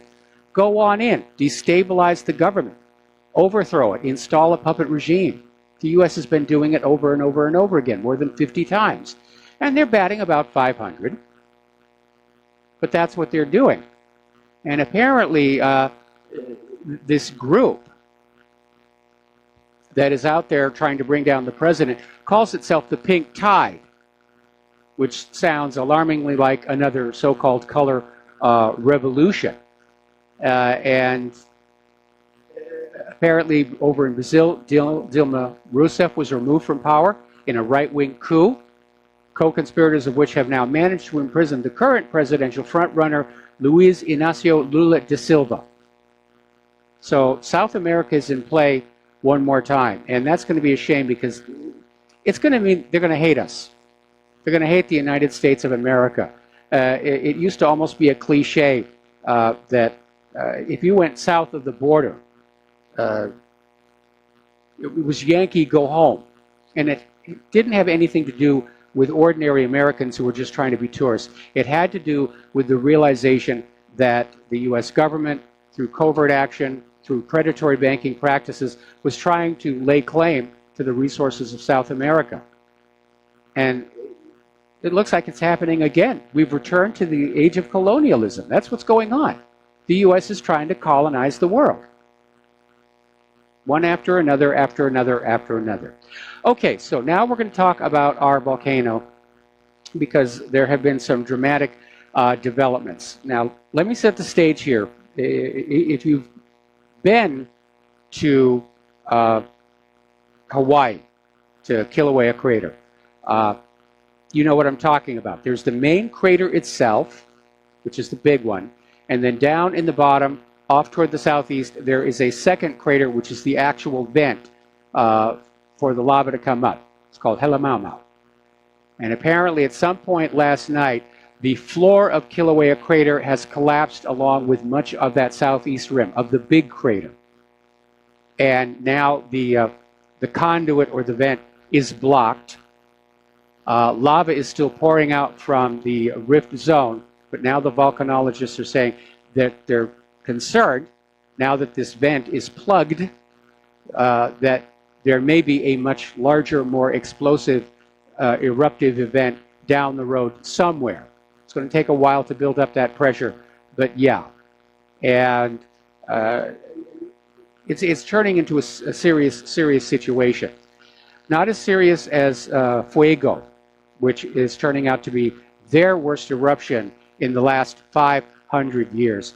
And in both cases, the people are living on these volcanoes, and yes, every once in a while there's a little eruption, but they weren't expecting it to be this big, either on the Big Island or on Fuego.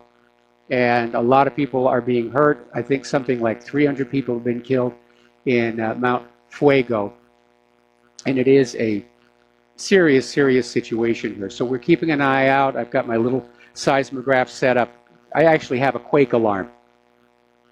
But I've noticed that unlike the big quake we had a few years ago, which was very deep, and we felt it here on Oahu, these big quakes they're having on the Big Island are way up high on the top of the cone, and they don't seem to couple the energy to Oahu as much, which is a good thing for us, obviously. We don't need to have a big earthquake here.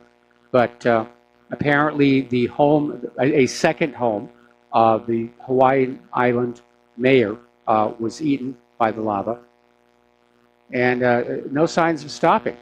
No signs of stopping. Green Lake has been completely erased from the face of the earth. The lava has completely obliterated Kapoho Bay. And apparently they've discovered about a dozen people trapped on the eastern end of the island after the lava cut off all access to the rural community. So they're trying to get the helicopters in there. But again, the helicopters can't fly in that volcanic smoke because it's fine particles of glass. And it can actually melt inside the engine and cause all kinds of problems here. All right, we're going to take a phone call here. John in Austin, aloha. Welcome to the show. What's on your mind? Hello, Michael. I never thought Bibi Netanyahu would make me laugh, but I heard a little clip of his meeting with Theresa May earlier on, and one of the things he told her was that the Palestinian protesters were rushing the border in an attempt to kidnap Israeli soldiers. Can you believe that garbage? It is amazing. It is amazing. I mean, he apparently was telling Theresa May that Iran is already back to building a nuclear weapon. Oh, yeah, I found another, I've been searching the web. I heard it on a radio show from the UK earlier, and I'm trying to track that down, but I haven't found it yet, but I found another one. And just listening to this man is just about the most disgusting experience any human being should ever have to suffer. I mean, the guy is just a monster, an absolute monster. Just one more thing, Mike. I heard you mention Alison Weir's website yesterday, If Americans Knew. Yes. And I've been following Alison for quite some time. In fact, I met her recently. She came to Austin to give a presentation at the University of Texas here. Now, they're doing a live stream here on Saturday, June the 9th, between 6 and 8:30 p.m., which I assume is Central Time. So if anyone is interested in that, I would recommend that they tune in and listen to it. Okay, well, yeah, definitely. And I've been following Allison's work for a long time, and every once in a while I'll link to that. And again, the URL is ifamericansknew.org. and it is a very factual laying out of the actual numbers of who is killing who in Israel and Palestine. And it's a very different picture than what the U.S. corporate media will give you. But you're absolutely right about Netanyahu. The man has got no shame. I remember when he stood up there at the United Nations with that cartoon bomb of his and started talking about nuclear ducks. And, you know, this is a man who obviously is too used to not having anybody challenge him on anything that he says. Yeah. The only thing missing from that little scene was the roadrunner coming along, wasn't it? Yes, absolutely. Okay. Okay, Mike. Thanks a lot, mate. All right, we're going to switch over to Lisa in Pennsylvania. Aloha. Welcome to the show. What's on your mind? Hi, Mike. The other day, I think it was yesterday, a fellow called in and was saying he was kind of supporting Israel and going on about Muslims and all that. I think you might remember that. You took him to task and did a great job. Yes. You remember who I'm talking? Okay, yeah. Well, the reason it kind of sparked my memory a bit, because I'm hoping this doesn't become some sort of trend. I have a coworker that I sent her a video. It was an interview of Max Blumenthal and some other people about the Gaza situation. Yep. And she wrote back to me, and I was absolutely appalled. I mean, I couldn't get over it, all she was saying. It was how much she couldn't stand Muslims and on about Muslims, and I didn't even bring religion into it at all. It's a humanitarian crisis, in my opinion. Yes. And she just went on about it, and she's just sick of hearing about Gaza because they're all Muslim and blah, blah, blah, blah, blah. And then to hear that fellow, I'm hoping this is not going to become a talking point. Have you heard that from anyone else, or is this something we need to kind of prep for, so to speak? Well, the gentleman who called into the show, I think he was, a disinformation operative. But unfortunately, Israel does successfully exploit fundamental religion in this country. They've succeeded in convincing Christians that they are the inheritors of the biblical land of the Hebrews, and there are some fanatical supporters, the Christian Zionists, although their numbers appear to be in decline right now. But these are people who don't think. They're just caught up in their beliefs. And remember what I've said about beliefs. Beliefs are chains to hold free minds enslaved, and you just had a good example of it. She's not thinking, she's not analyzing, she's just, my beliefs tell me to do this. I believe the Muslims are bad because TV told me that they were bad, or my pastor told me that they were bad. And she doesn't want to find out for herself. She doesn't want to find out that she's wrong. And you will find out that people who operate on their beliefs get very, very defensive about it. You're right. An attack on their beliefs, they'll take it like it's a personal affront. That's right. Well, what I ended up doing is, if I can just keep you for another minute, sure. Is I'm pretty good at debating lately, And so I wrote her back, and then she said she kind of liked my approach. So I just told her the story of how, because I am Jewish, even though I don't practice the faith anymore. Yeah. So I was Jewish, whatever you want to say. But I have been through this whole study session with the rabbis and, what we were taught about Israel and all that stuff. And about 4 years ago is when I found out through Miko Peled, that author I told you about before. Yes. When I called in, the real history over there. I was really sick, literally physically sick for a week. So I explained all of that to her and how we've been sort of brainwashed by way of our media and our talking points, much in the same way that we're brainwashed with American exceptionalism. Yes. And that sort of thing. And I just laid out stuff for her. I gave her a link to Miko Peled. And she wrote back and kind of turned the corner a little bit. I was real pleased with it. But I just had a couple of issues last week with my boss didn't want to publish something I wrote about it. He was afraid we would offend advertisers. I said, well, if my advertisers are offended by people being murdered and my speaking out against it, then I worry about their moral fabric. So it was just a bizarre week with Israel in the center of it all for me.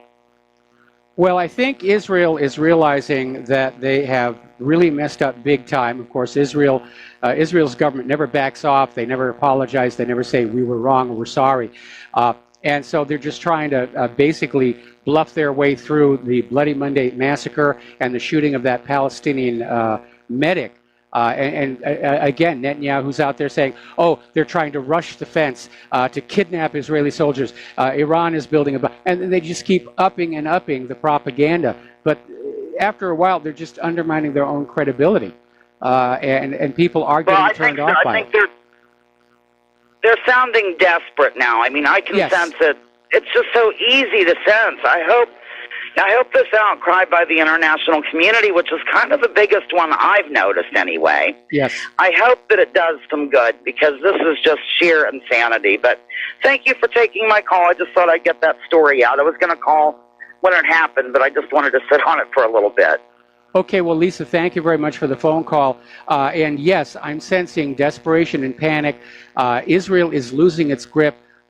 This carefully crafted illusion of perpetual victim Israel is being shattered.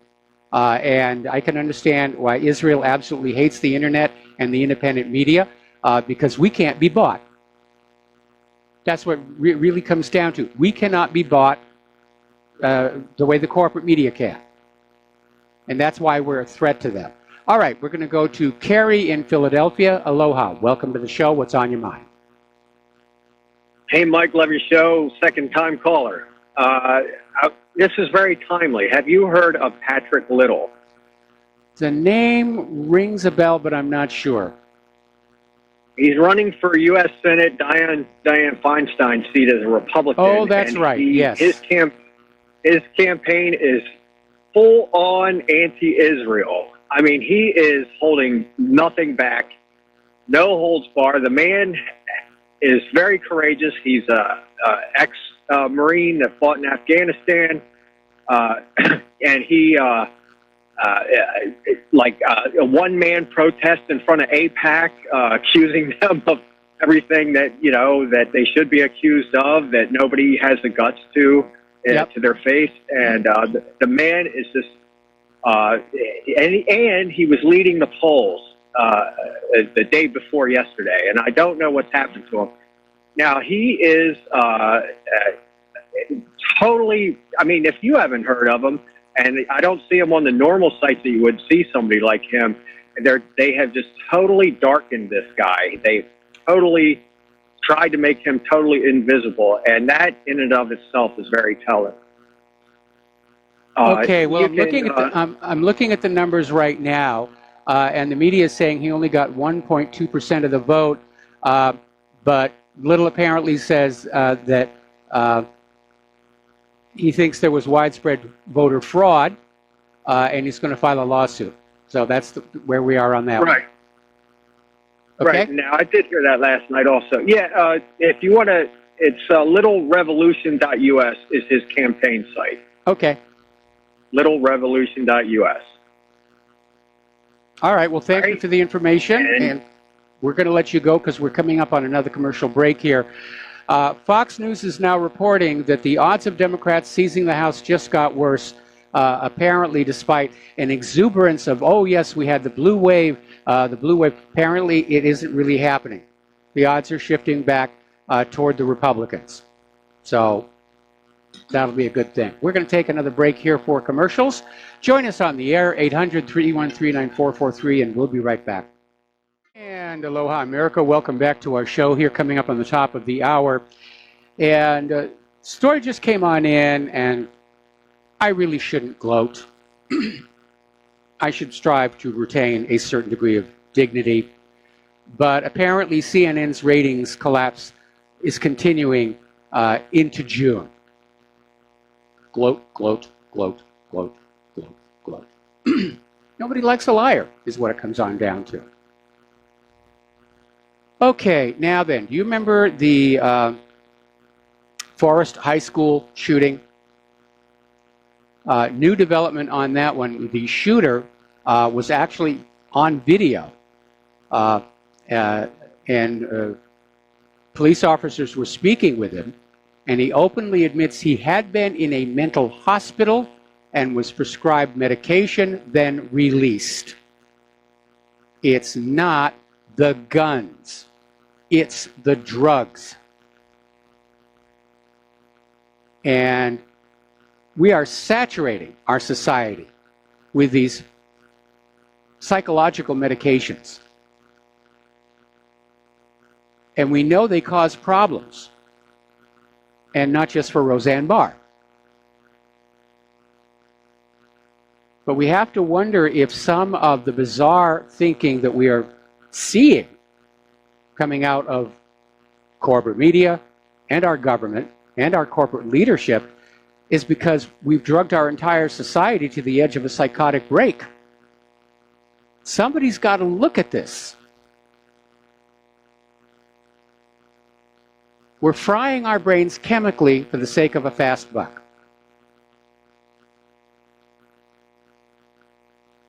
And once again, we have a clear link between psychiatric medication and a mass shooting, but of course the gun grabbers are going to say, oh, it's the guns, we got to get the guns. No, getting the guns won't solve that. Look what's happening over in Great Britain, where knife crimes are on the rise. So, speaking of Roseanne Barr, again, this political correctness thing where for some reason, somebody got it into their head that an image of an ape is linked to the black population. And I don't know where that came from. I mean, technically, we're all apes, and apes come in all colors. Look at chimpanzees, for example. But all of a sudden, the people playing the race card for the elections, they've got another cause. We've got to get rid of gorillas here.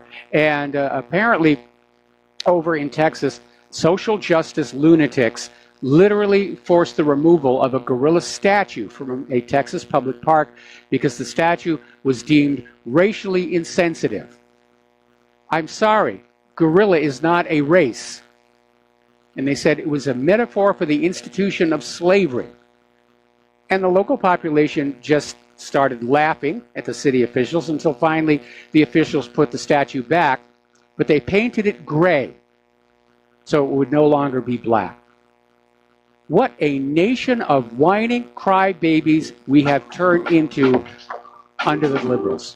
All right, we're going to take a break here for station identification. 800-313-9443, and we'll be right back.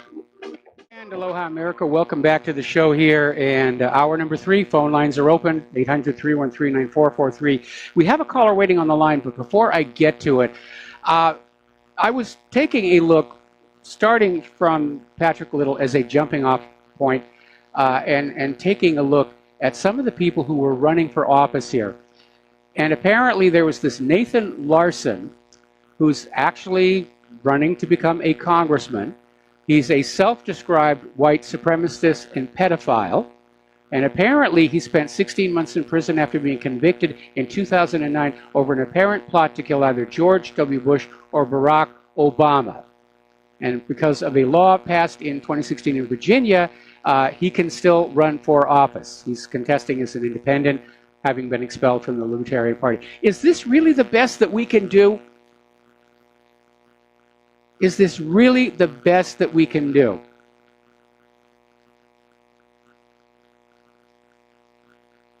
It's just... Our government's becoming a joke. When I grew up, schools were always teaching that people who were in Congress represented the best and brightest. These days, they very often seem to be the worst and stupidest. Some of the things coming out of, Nancy Pelosi's mouth or Maxine Waters' mouth. Anyway, let's take a phone call. Dave in Missouri, aloha. Welcome to the show. What's on your mind? Aloha, howdy, Mike. Hope you're having a blessed day, brother. I am. Thank you very much.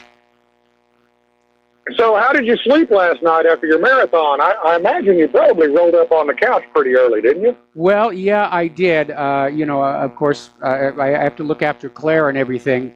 But once she went to bed and I had her tucked in, yeah, I definitely slept after the marathon.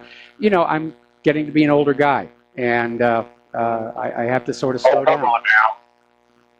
Come on now. Is she doing okay? Is she doing any better? She's doing better. It's going to take a very long time. Now we know exactly what we've been dealing with all this time. The real complication, the real problem is that it took 3 months to get her into Straub to get a real doctor to look at her. now that she's in the system, she's getting physical therapy and various other things. She gets a bone density scan in August.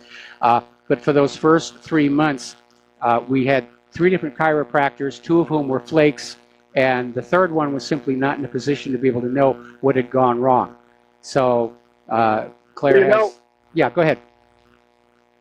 Maybe she should consider renouncing her American citizenship, claiming Somalia, or some other Kenyan or whatever, third world, and then come back over here and say, hey, you owe me free medical care. I bet you would have got in the next day. Anyway, I'm sorry about that. It's entirely possible. It's entirely possible.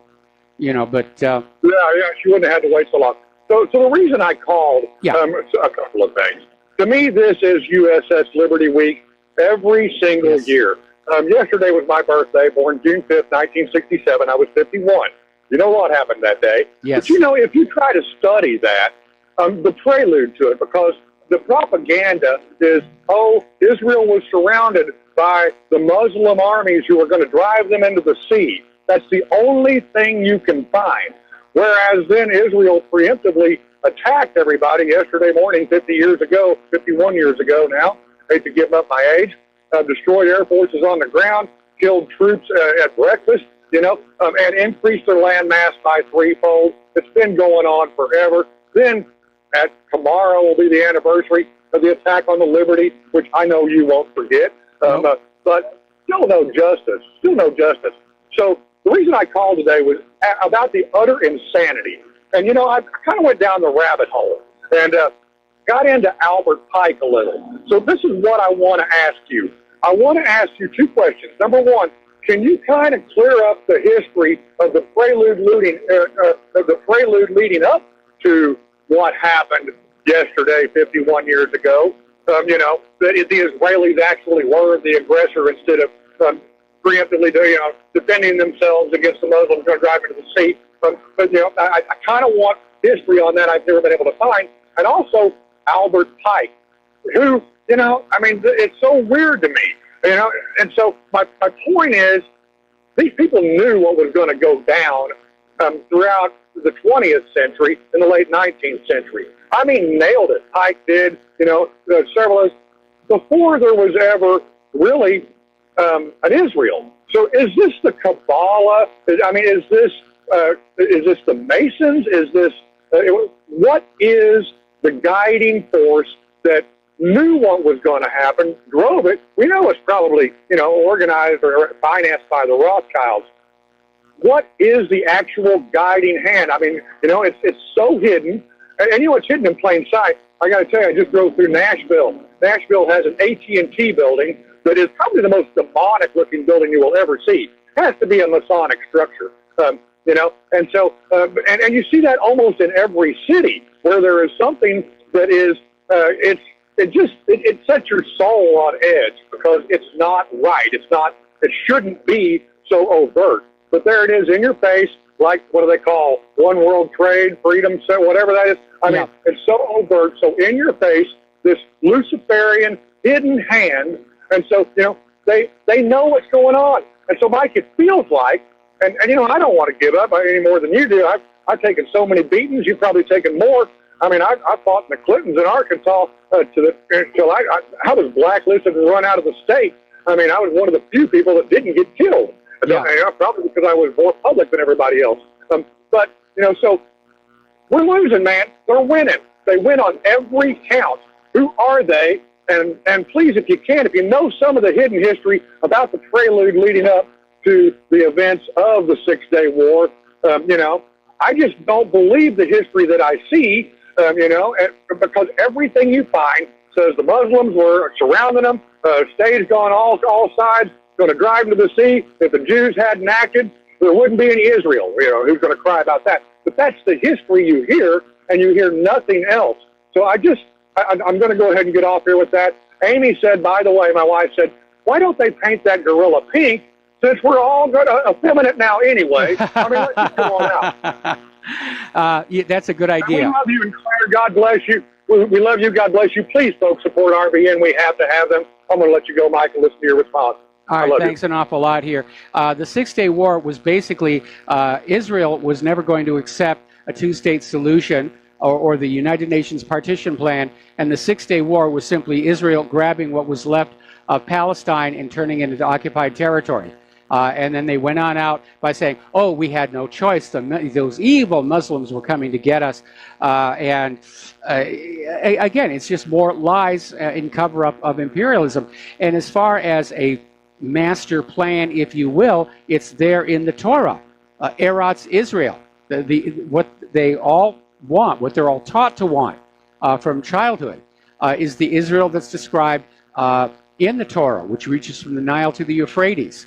And just like the American Christian Zionists, the Israelis, especially in the government, they're captured and enslaved and driven by their religious beliefs. So we've got all these people running around the planet with nuclear weapons screaming, God wills it, God wills it, God wills it. By the way, that was a really good idea.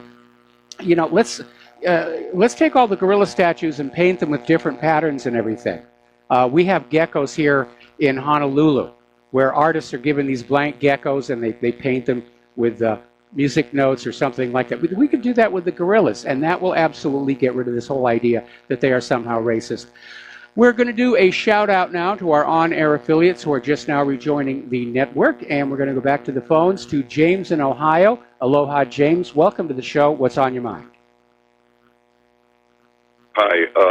I'm not sure exactly what might be wrong with Patrick Little. He did serve honorably in the armed forces in a combat area, and he's pledged to help rid the U.S. government of Zionist influence, and he's showing what the Young Turks call disturbing poll numbers. And while the places like the SPLC have an APAC, whatever, have cause to overestimate anti-Semitic violence and hate crimes, they do not have a cause to overestimate the influence of the far right in the United States. However, last year, an ABC poll showed that 10% of Americans would support a Nazi government.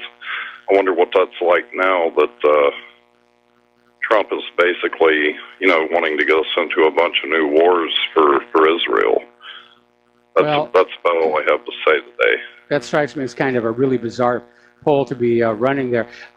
I just got an email here from somebody whose neighbors support Israel, and they used to fly the flag of Israel, but apparently ever since the Bloody Monday massacre, those flags aren't there anymore. So, yeah, Israel stepped across a line. I want to note that every anti-Patrick Little video, the comments are all pro-Patrick Little, and a lot of them are hoping that he runs for president in 2020, and I myself would vote for him. I don't see anything wrong with this platform, really. A lot of people complain about far right's views on free speech, but in Germany, the communists have actually almost taken over, and there was also the Weimar Republic, which was life under the Jewish financiers. So yes, we're heading right into that in the United States today. So hopefully we can avoid it by peaceful means before we have to resort to other means. But that's about all I got for you today. Thank you for your good work. All right, thanks an awful lot. We're going to let you go. The phone lines are now open, 800-313-9443. Pardon me. Apparently, the Government Accountability Office has recommended that Congress withhold funding for the F-35 program, saying the jet fighter is plagued with almost 1,000 deficiencies that must be resolved before production can begin. And the problems with the F-35, we've talked about them for years now. An ejector seat that can break the neck of the pilot, a totally unusable helmet-mounted display system. Apparently, like the F-22, the F-35 has problems with its oxygen supply. And apparently, their mid-air refueling probe can snap off during use.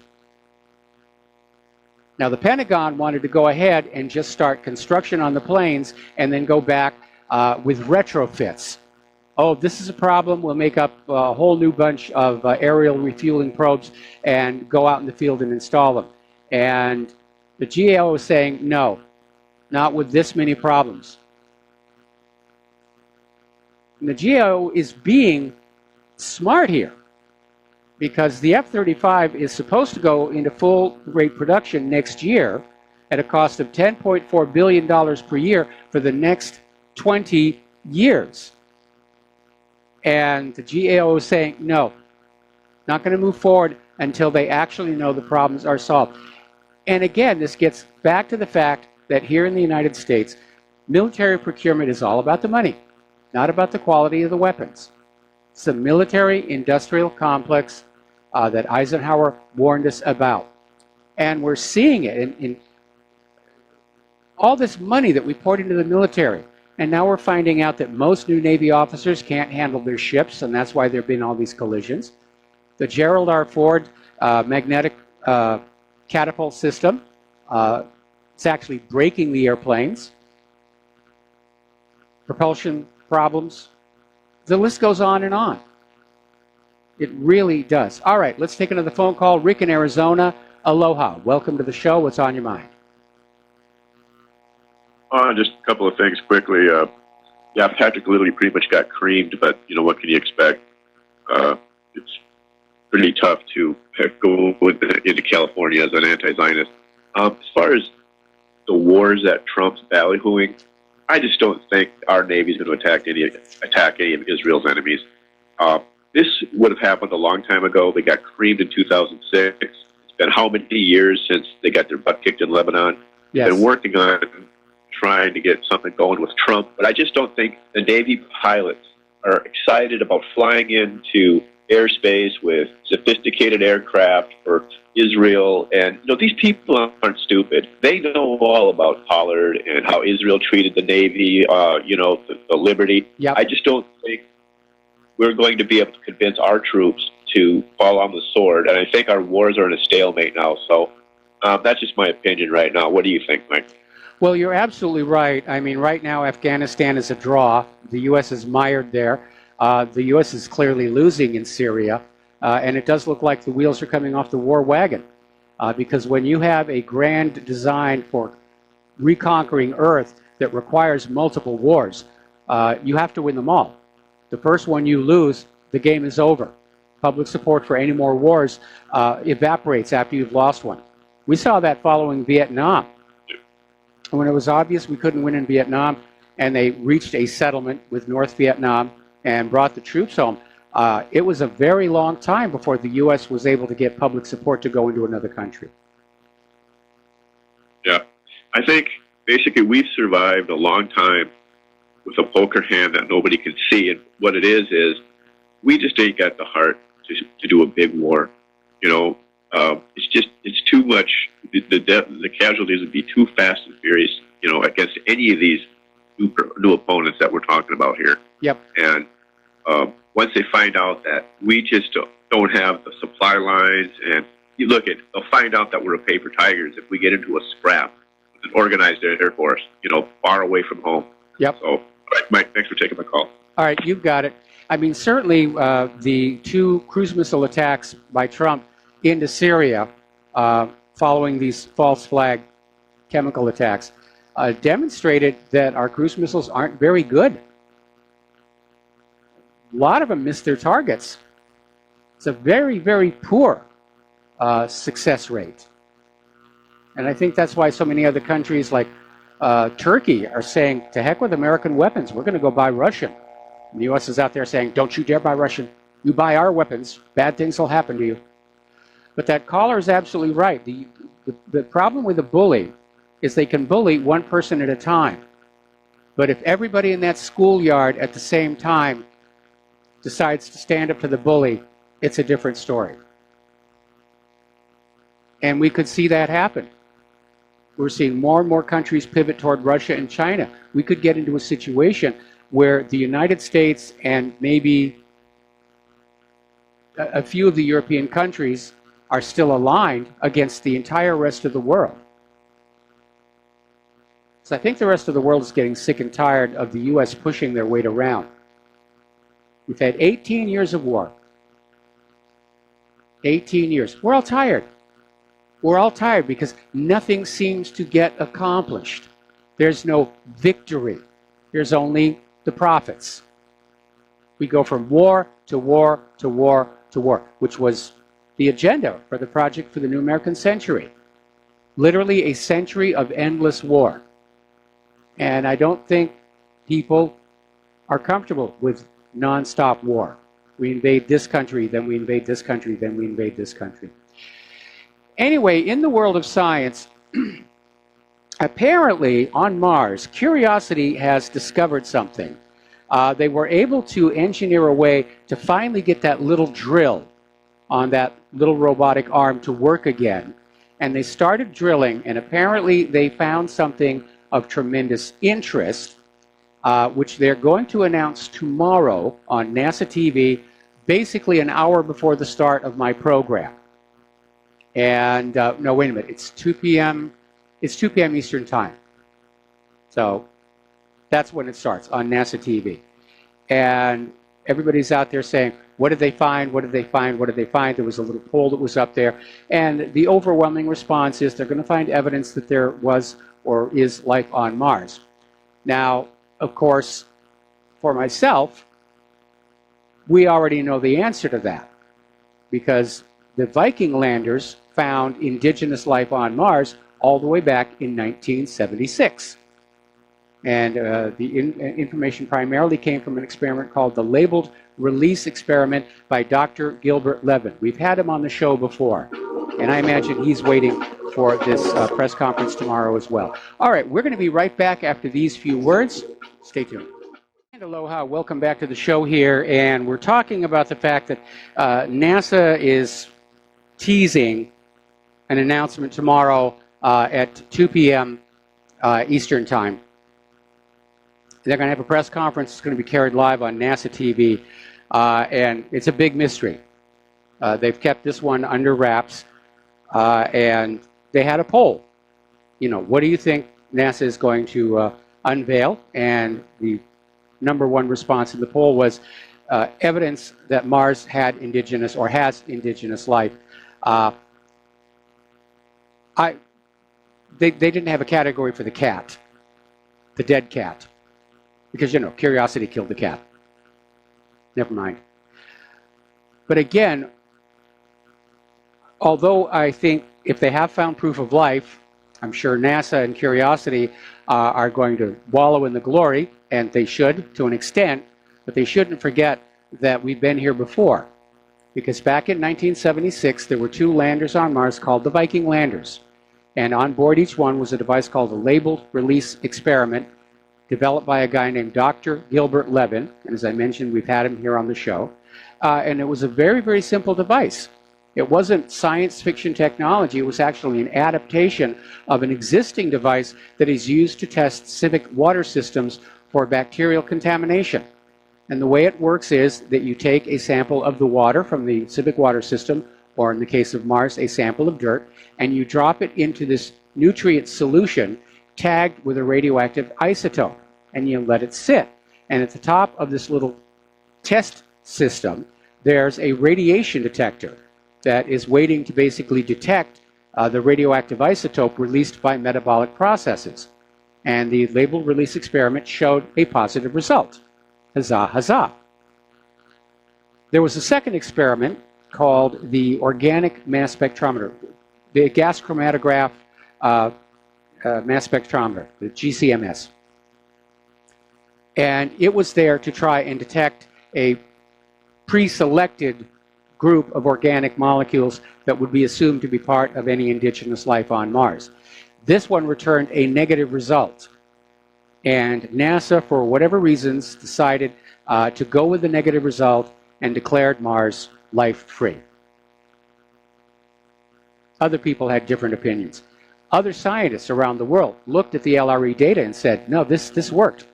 This found indigenous life. Now, the reason this is a problem for whatever Curiosity may have found is because Viking was sterilized to go to Mars. It was autoclaved right there on the launch pad. inside its little aero shell. And because NASA said no life was found, subsequent missions to Mars, the landers and rovers, weren't sterilized, which means earthly microbes may have hitched a ride. That's going to complicate identification if, in fact, Curiosity has found something. But again, a lot of people are very, shall we say, chauvinistic about life. When they talk about life out there in the universe, they always want it to be life as we know it under environmental conditions like we have here.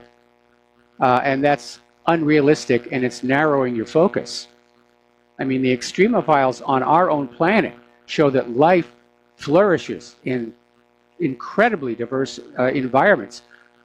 Boiling water, ice cold water, extreme altitude. And they're all probably very comfortable where they are because that's where they evolved to be. So hopefully after all these years, Dr. Levin will be vindicated.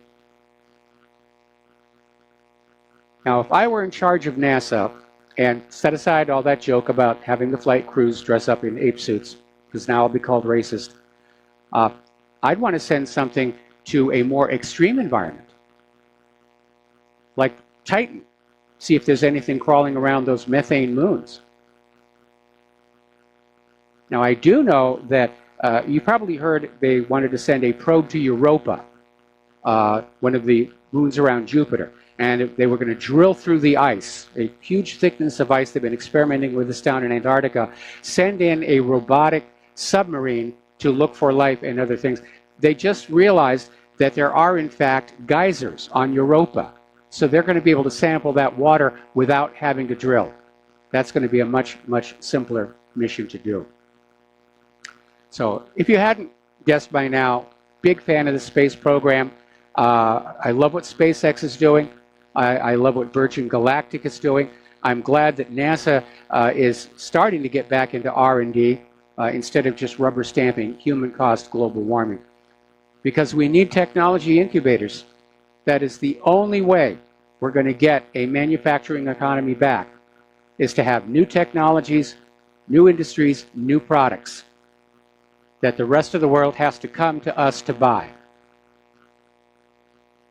That would also fix the trade imbalance. We need to do it. We need the political will to do that.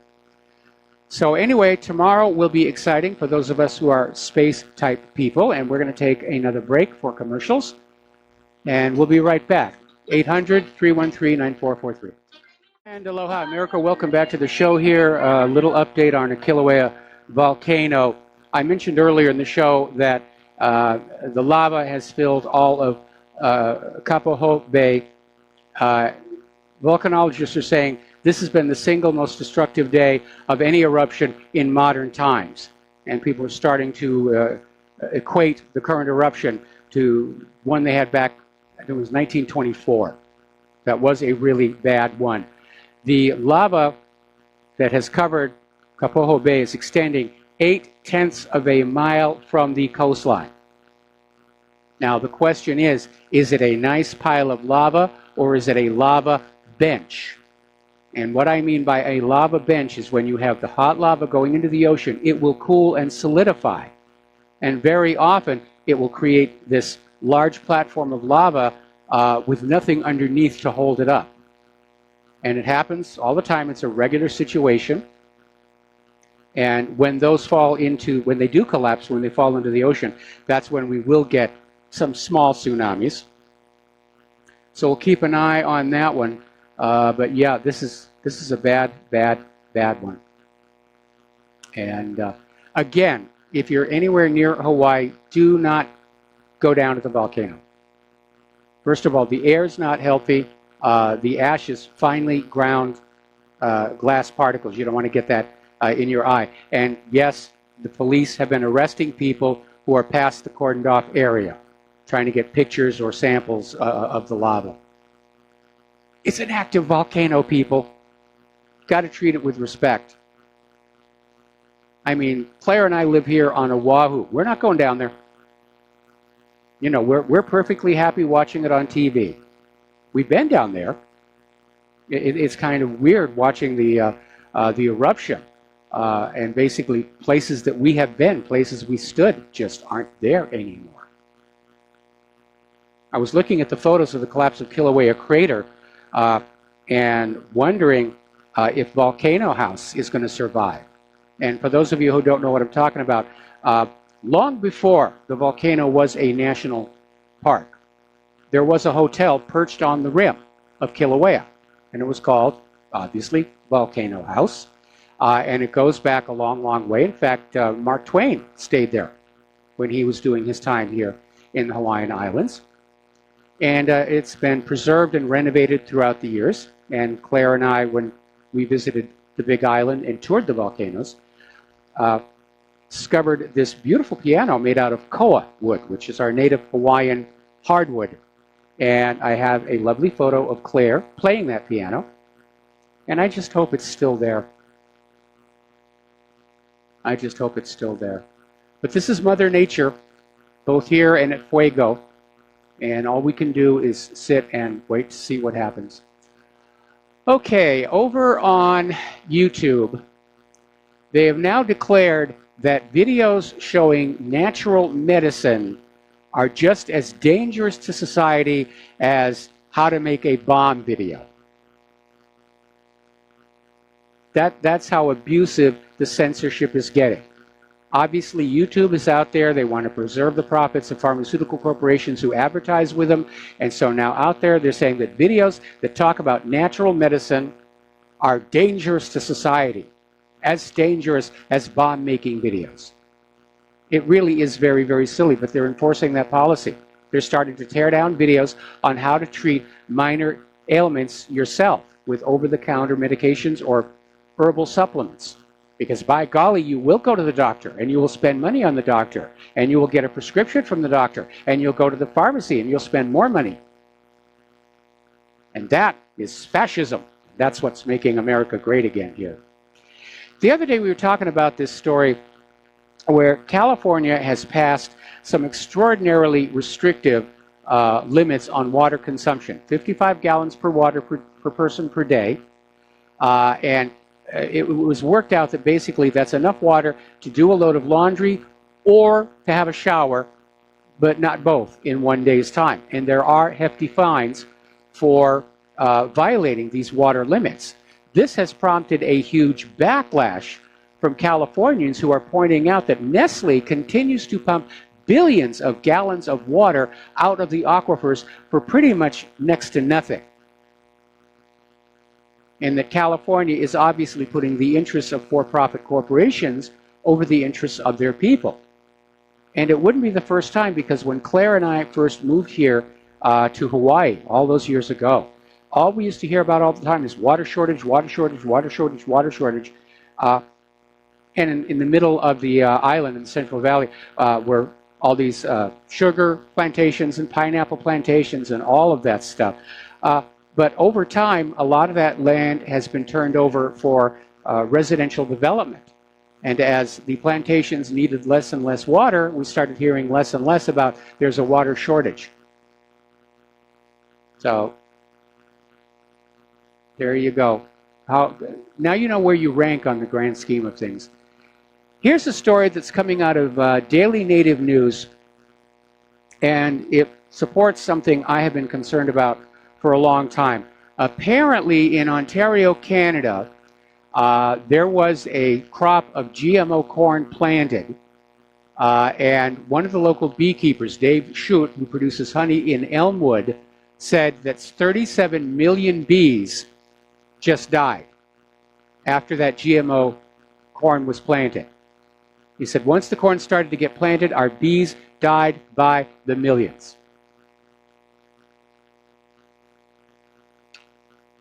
Now, whatever they're going to call the company from now on, because it's not Monsanto, obviously does not want that to be out there in public. They want to go on selling GMO and glyphosate.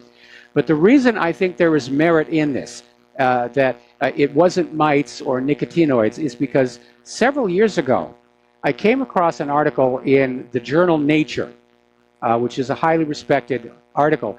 And it was talking about early results of studies that showed GMO pollen was harmful to benign insect species, and that they had basically determined that the sudden decline in the monarch butterfly was due to the larvae eating GMO pollen. And the monarch butterfly population did go into serious decline. It's starting to come back. But I remember when I was a kid just seeing clouds and clouds of monarch butterflies, and now maybe there'll be one that flies through the backyard. Again, this genetic technology is the most dangerous technology humans have ever played with. And it's just being handled recklessly. And we live in a culture where products that are known to be harmful and bad are still allowed to be sold because it makes money. And the companies that are making money off of these bad products are tithing members of Congress, who will then look the other way. Do you know Congress actually did hold hearings on this link between prescription psychiatric medication and violent behavior, especially SSRIs? They actually held hearings, and in the end, they did nothing. Because lobbyists from the big pharmaceutical corporations were out there lobbying and saying, oh, no, you can't do this. Or we're going to support you in your next campaign, but you can't go there. That's how government is bought by the corporations. And here is the situation with like vaccines and autism. They're stuck. They can't ever admit that vaccines cause autism, because then there will be a huge raft of lawsuits for going back generations for the cost of taking care of these autistic people. And the same thing with GMO. Now that it's permeated our entire biosphere, they don't dare admit that it causes these problems. They'll be sued out of existence. Same thing with glyphosate. That's why they're fighting so hard against the determination that it is a probable human carcinogen. They want to avoid the lawsuits. They don't care about your health. They just want your money. There was another article that we ran on the website today about how grocers are spraying glyphosate on the produce, in the produce section of the market. Well, the reason they're doing that is glyphosate acts as a preservative. And so it's sprayed on the produce when it's harvested, put on the truck. When it gets to the supermarket, they spray it again. Makes it look fresher, makes it last longer. But it's a potentially toxic, dangerous chemical.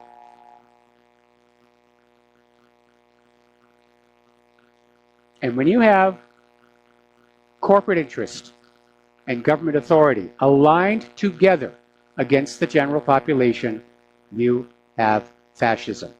And that's pretty much where we are. Okay, let's see. This article here, 330 million guns killed no one yesterday. If we had a gun problem, we would know about it. It's not a gun problem. It's a medication problem here. Now, the big story, this was just on Fox a little while ago. It turns out the Obama administration granted a license allowing Iran access to the United States financial system, despite officials' pledges that they would prohibit it. This is according to a draft report from the Senate's Permanent Subcommittee on Investigations. Obama was bending the rules. And meanwhile, the corporate media is still focused and obsessed on Donald Trump here. I already talked about the volcano here. This story really bothers me. And as you know, I have a very negative feeling toward anybody who abuses a child, either physically or sexually. And apparently somebody is trying to do something about this, because they got this investigation out there trying to round some of these pedophiles up. And apparently this last batch they got included a Legoland employee, a Disney employee, and a scout leader. Are we really that sick as a species? Or are these people on these prescription psychiatric medications? Because I don't remember this being that big a problem when I was a kid. Of course, we didn't have the internet. And back then, of course, the corporate media was afraid to say anything about the pedophilia going on in the church. Didn't want to go to the dark regions. Can't rat out Father O'Flaccid. You're going to go right down to the dark places when you die. That is a little bit sick. Okay, looks like Britain got their the first of their 120 million pound stealth fighters is being delivered.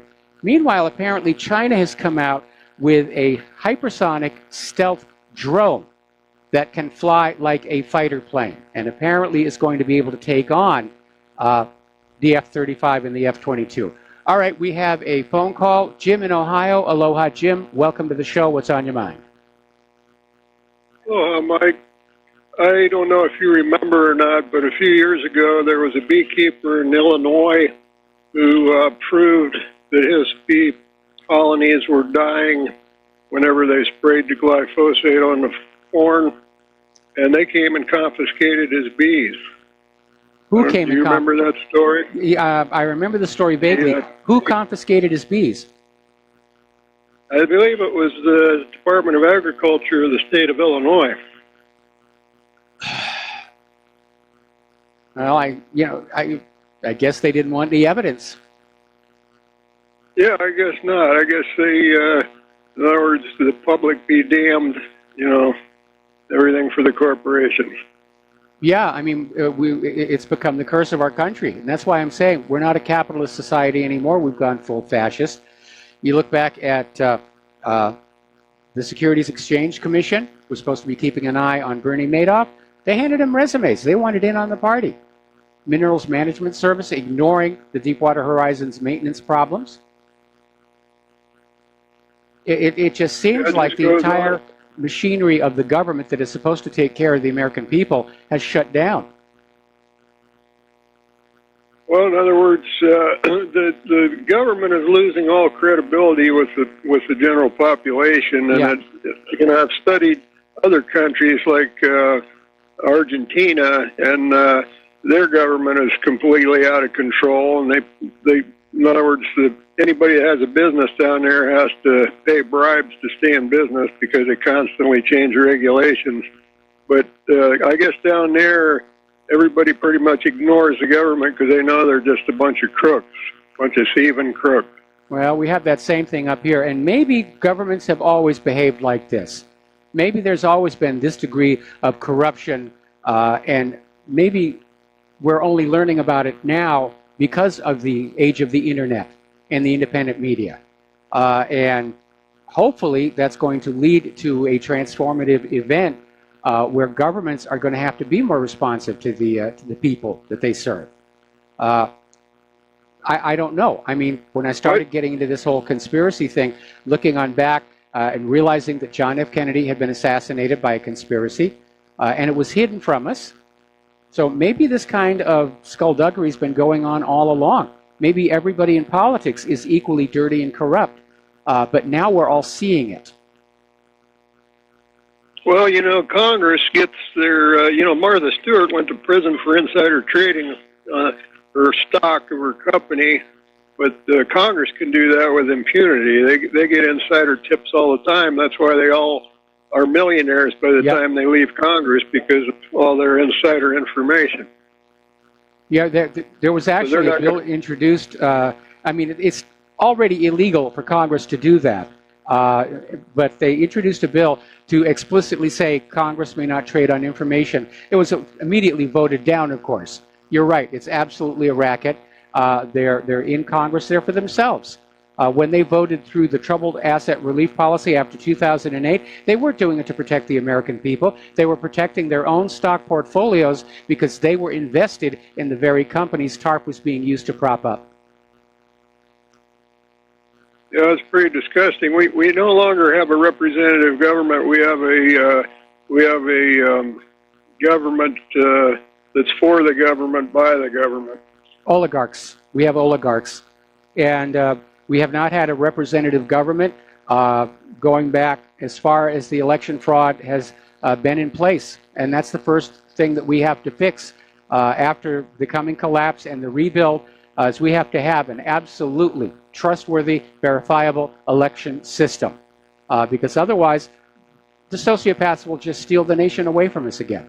Anyway, Jim, I got to let you go. We got to take a break for commercials. We're going to be back with the last segment of our program after these few words. And aloha, America. Welcome back to our show. Last segment of our program today here. And somebody just emailed me a quote from Marcus Tullius Cicero. Politicians are not born, they are excreted. The wisdom of the ancients right there. All right, we're going to take one more phone call here. Mateus in Canada, aloha. Welcome to the show. What's on your mind? I think Marcus was onto something there. I agree. That goes in the master quotes file. Hey, when Gaius Julius Caesar would walk into Britannia, like a new unconquered province, he would show up with 10 to 30,000 soldiers and would end up conquering a place that had 300,000. What he would do is he'd go in there and find out the politics, who hates who, and would actually encourage infighting, and then come in later and mop it all up, which is exactly what's going on right now. Yeah. I'm going to try to get through 4 topics in 4 minutes here, if that's possible. Okay, so that doesn't even count. So, robot insect control that you discussed a couple days ago, where you got little robots either killing the weeds by delivering poison or else by actually hunting certain insects. Okay, so from my perspective, what this is extremely dangerous. It's trying to normalize autonomous hunter-killer robots legalized on domestic soil and to normalize infrastructure, build the towers, the programs, everything normal. Then the next step is, you know what, we're going to solve the rat problem and mice get into silos. It would make them a little bit bigger, then go hunt the mice. And then, you know what, we're going to solve foxes that get in the hen house. Mateus, you're behind the times. There are police departments all over the United States that already have aerial drones that carry lethal force. Okay, I'm behind the times. Okay, next topic is I make a prediction that the Hillary Clinton, when she dies, she's going to just bring everybody down with her. The only thing that might stop that is her daughter. She'd happily let Bill fry. So that's the only thing. Does the Hill Dog have enough paternal instincts to resist revenge on everybody? Hillary's never going to die. Hillary's never going to die. Heaven doesn't want her, and hell's afraid she'll take over. Okay, I'm wrong again. Okay, third time lucky. Ready for my most crazy theory ever? Yes. Okay, so when the dinosaurs were extincted, little fuzzy mammals evolved into us, and then we went to the moon and walked on the moon. So there's precedent set that little fuzzy mice can go be aliens and explore other planets. So that's ridiculous. That's the most ridiculous thing that anyone's ever heard of, but it happened. So why is it any more ridiculous to say that some reptiles could have gotten smart and exited the planet? And on top of that, it's even more likely that it would have happened to reptiles because the reptiles were around for hundreds of millions of years more than the mammals. So they had statistically you're more absolutely probability. Right. If it hadn't been for the Chicxulub asteroid, the dinosaurs, who, by the way, are birds, not reptiles, they would have remained the dominant life form, and we would have had them flying the space shuttles. And I'm saying that they succeeded. They blew themselves up, most of them. Some of them left, and now these are the aliens that are monitoring us. That's the theory. That's a little out there. That's a little out there. Mateus, I got to let you go. I told you. There's the music, and we got to let you go because it's the end of our show. Stay tuned for John Stadmiller. I'm sure he's got a lot of interesting things to share with you. And please take what you learn here, except for the part about fuzzy aliens, and share it with everybody that you know. Email, person-to-person contact. Don't waste your time on social media. It is being heavily censored and filtered right now.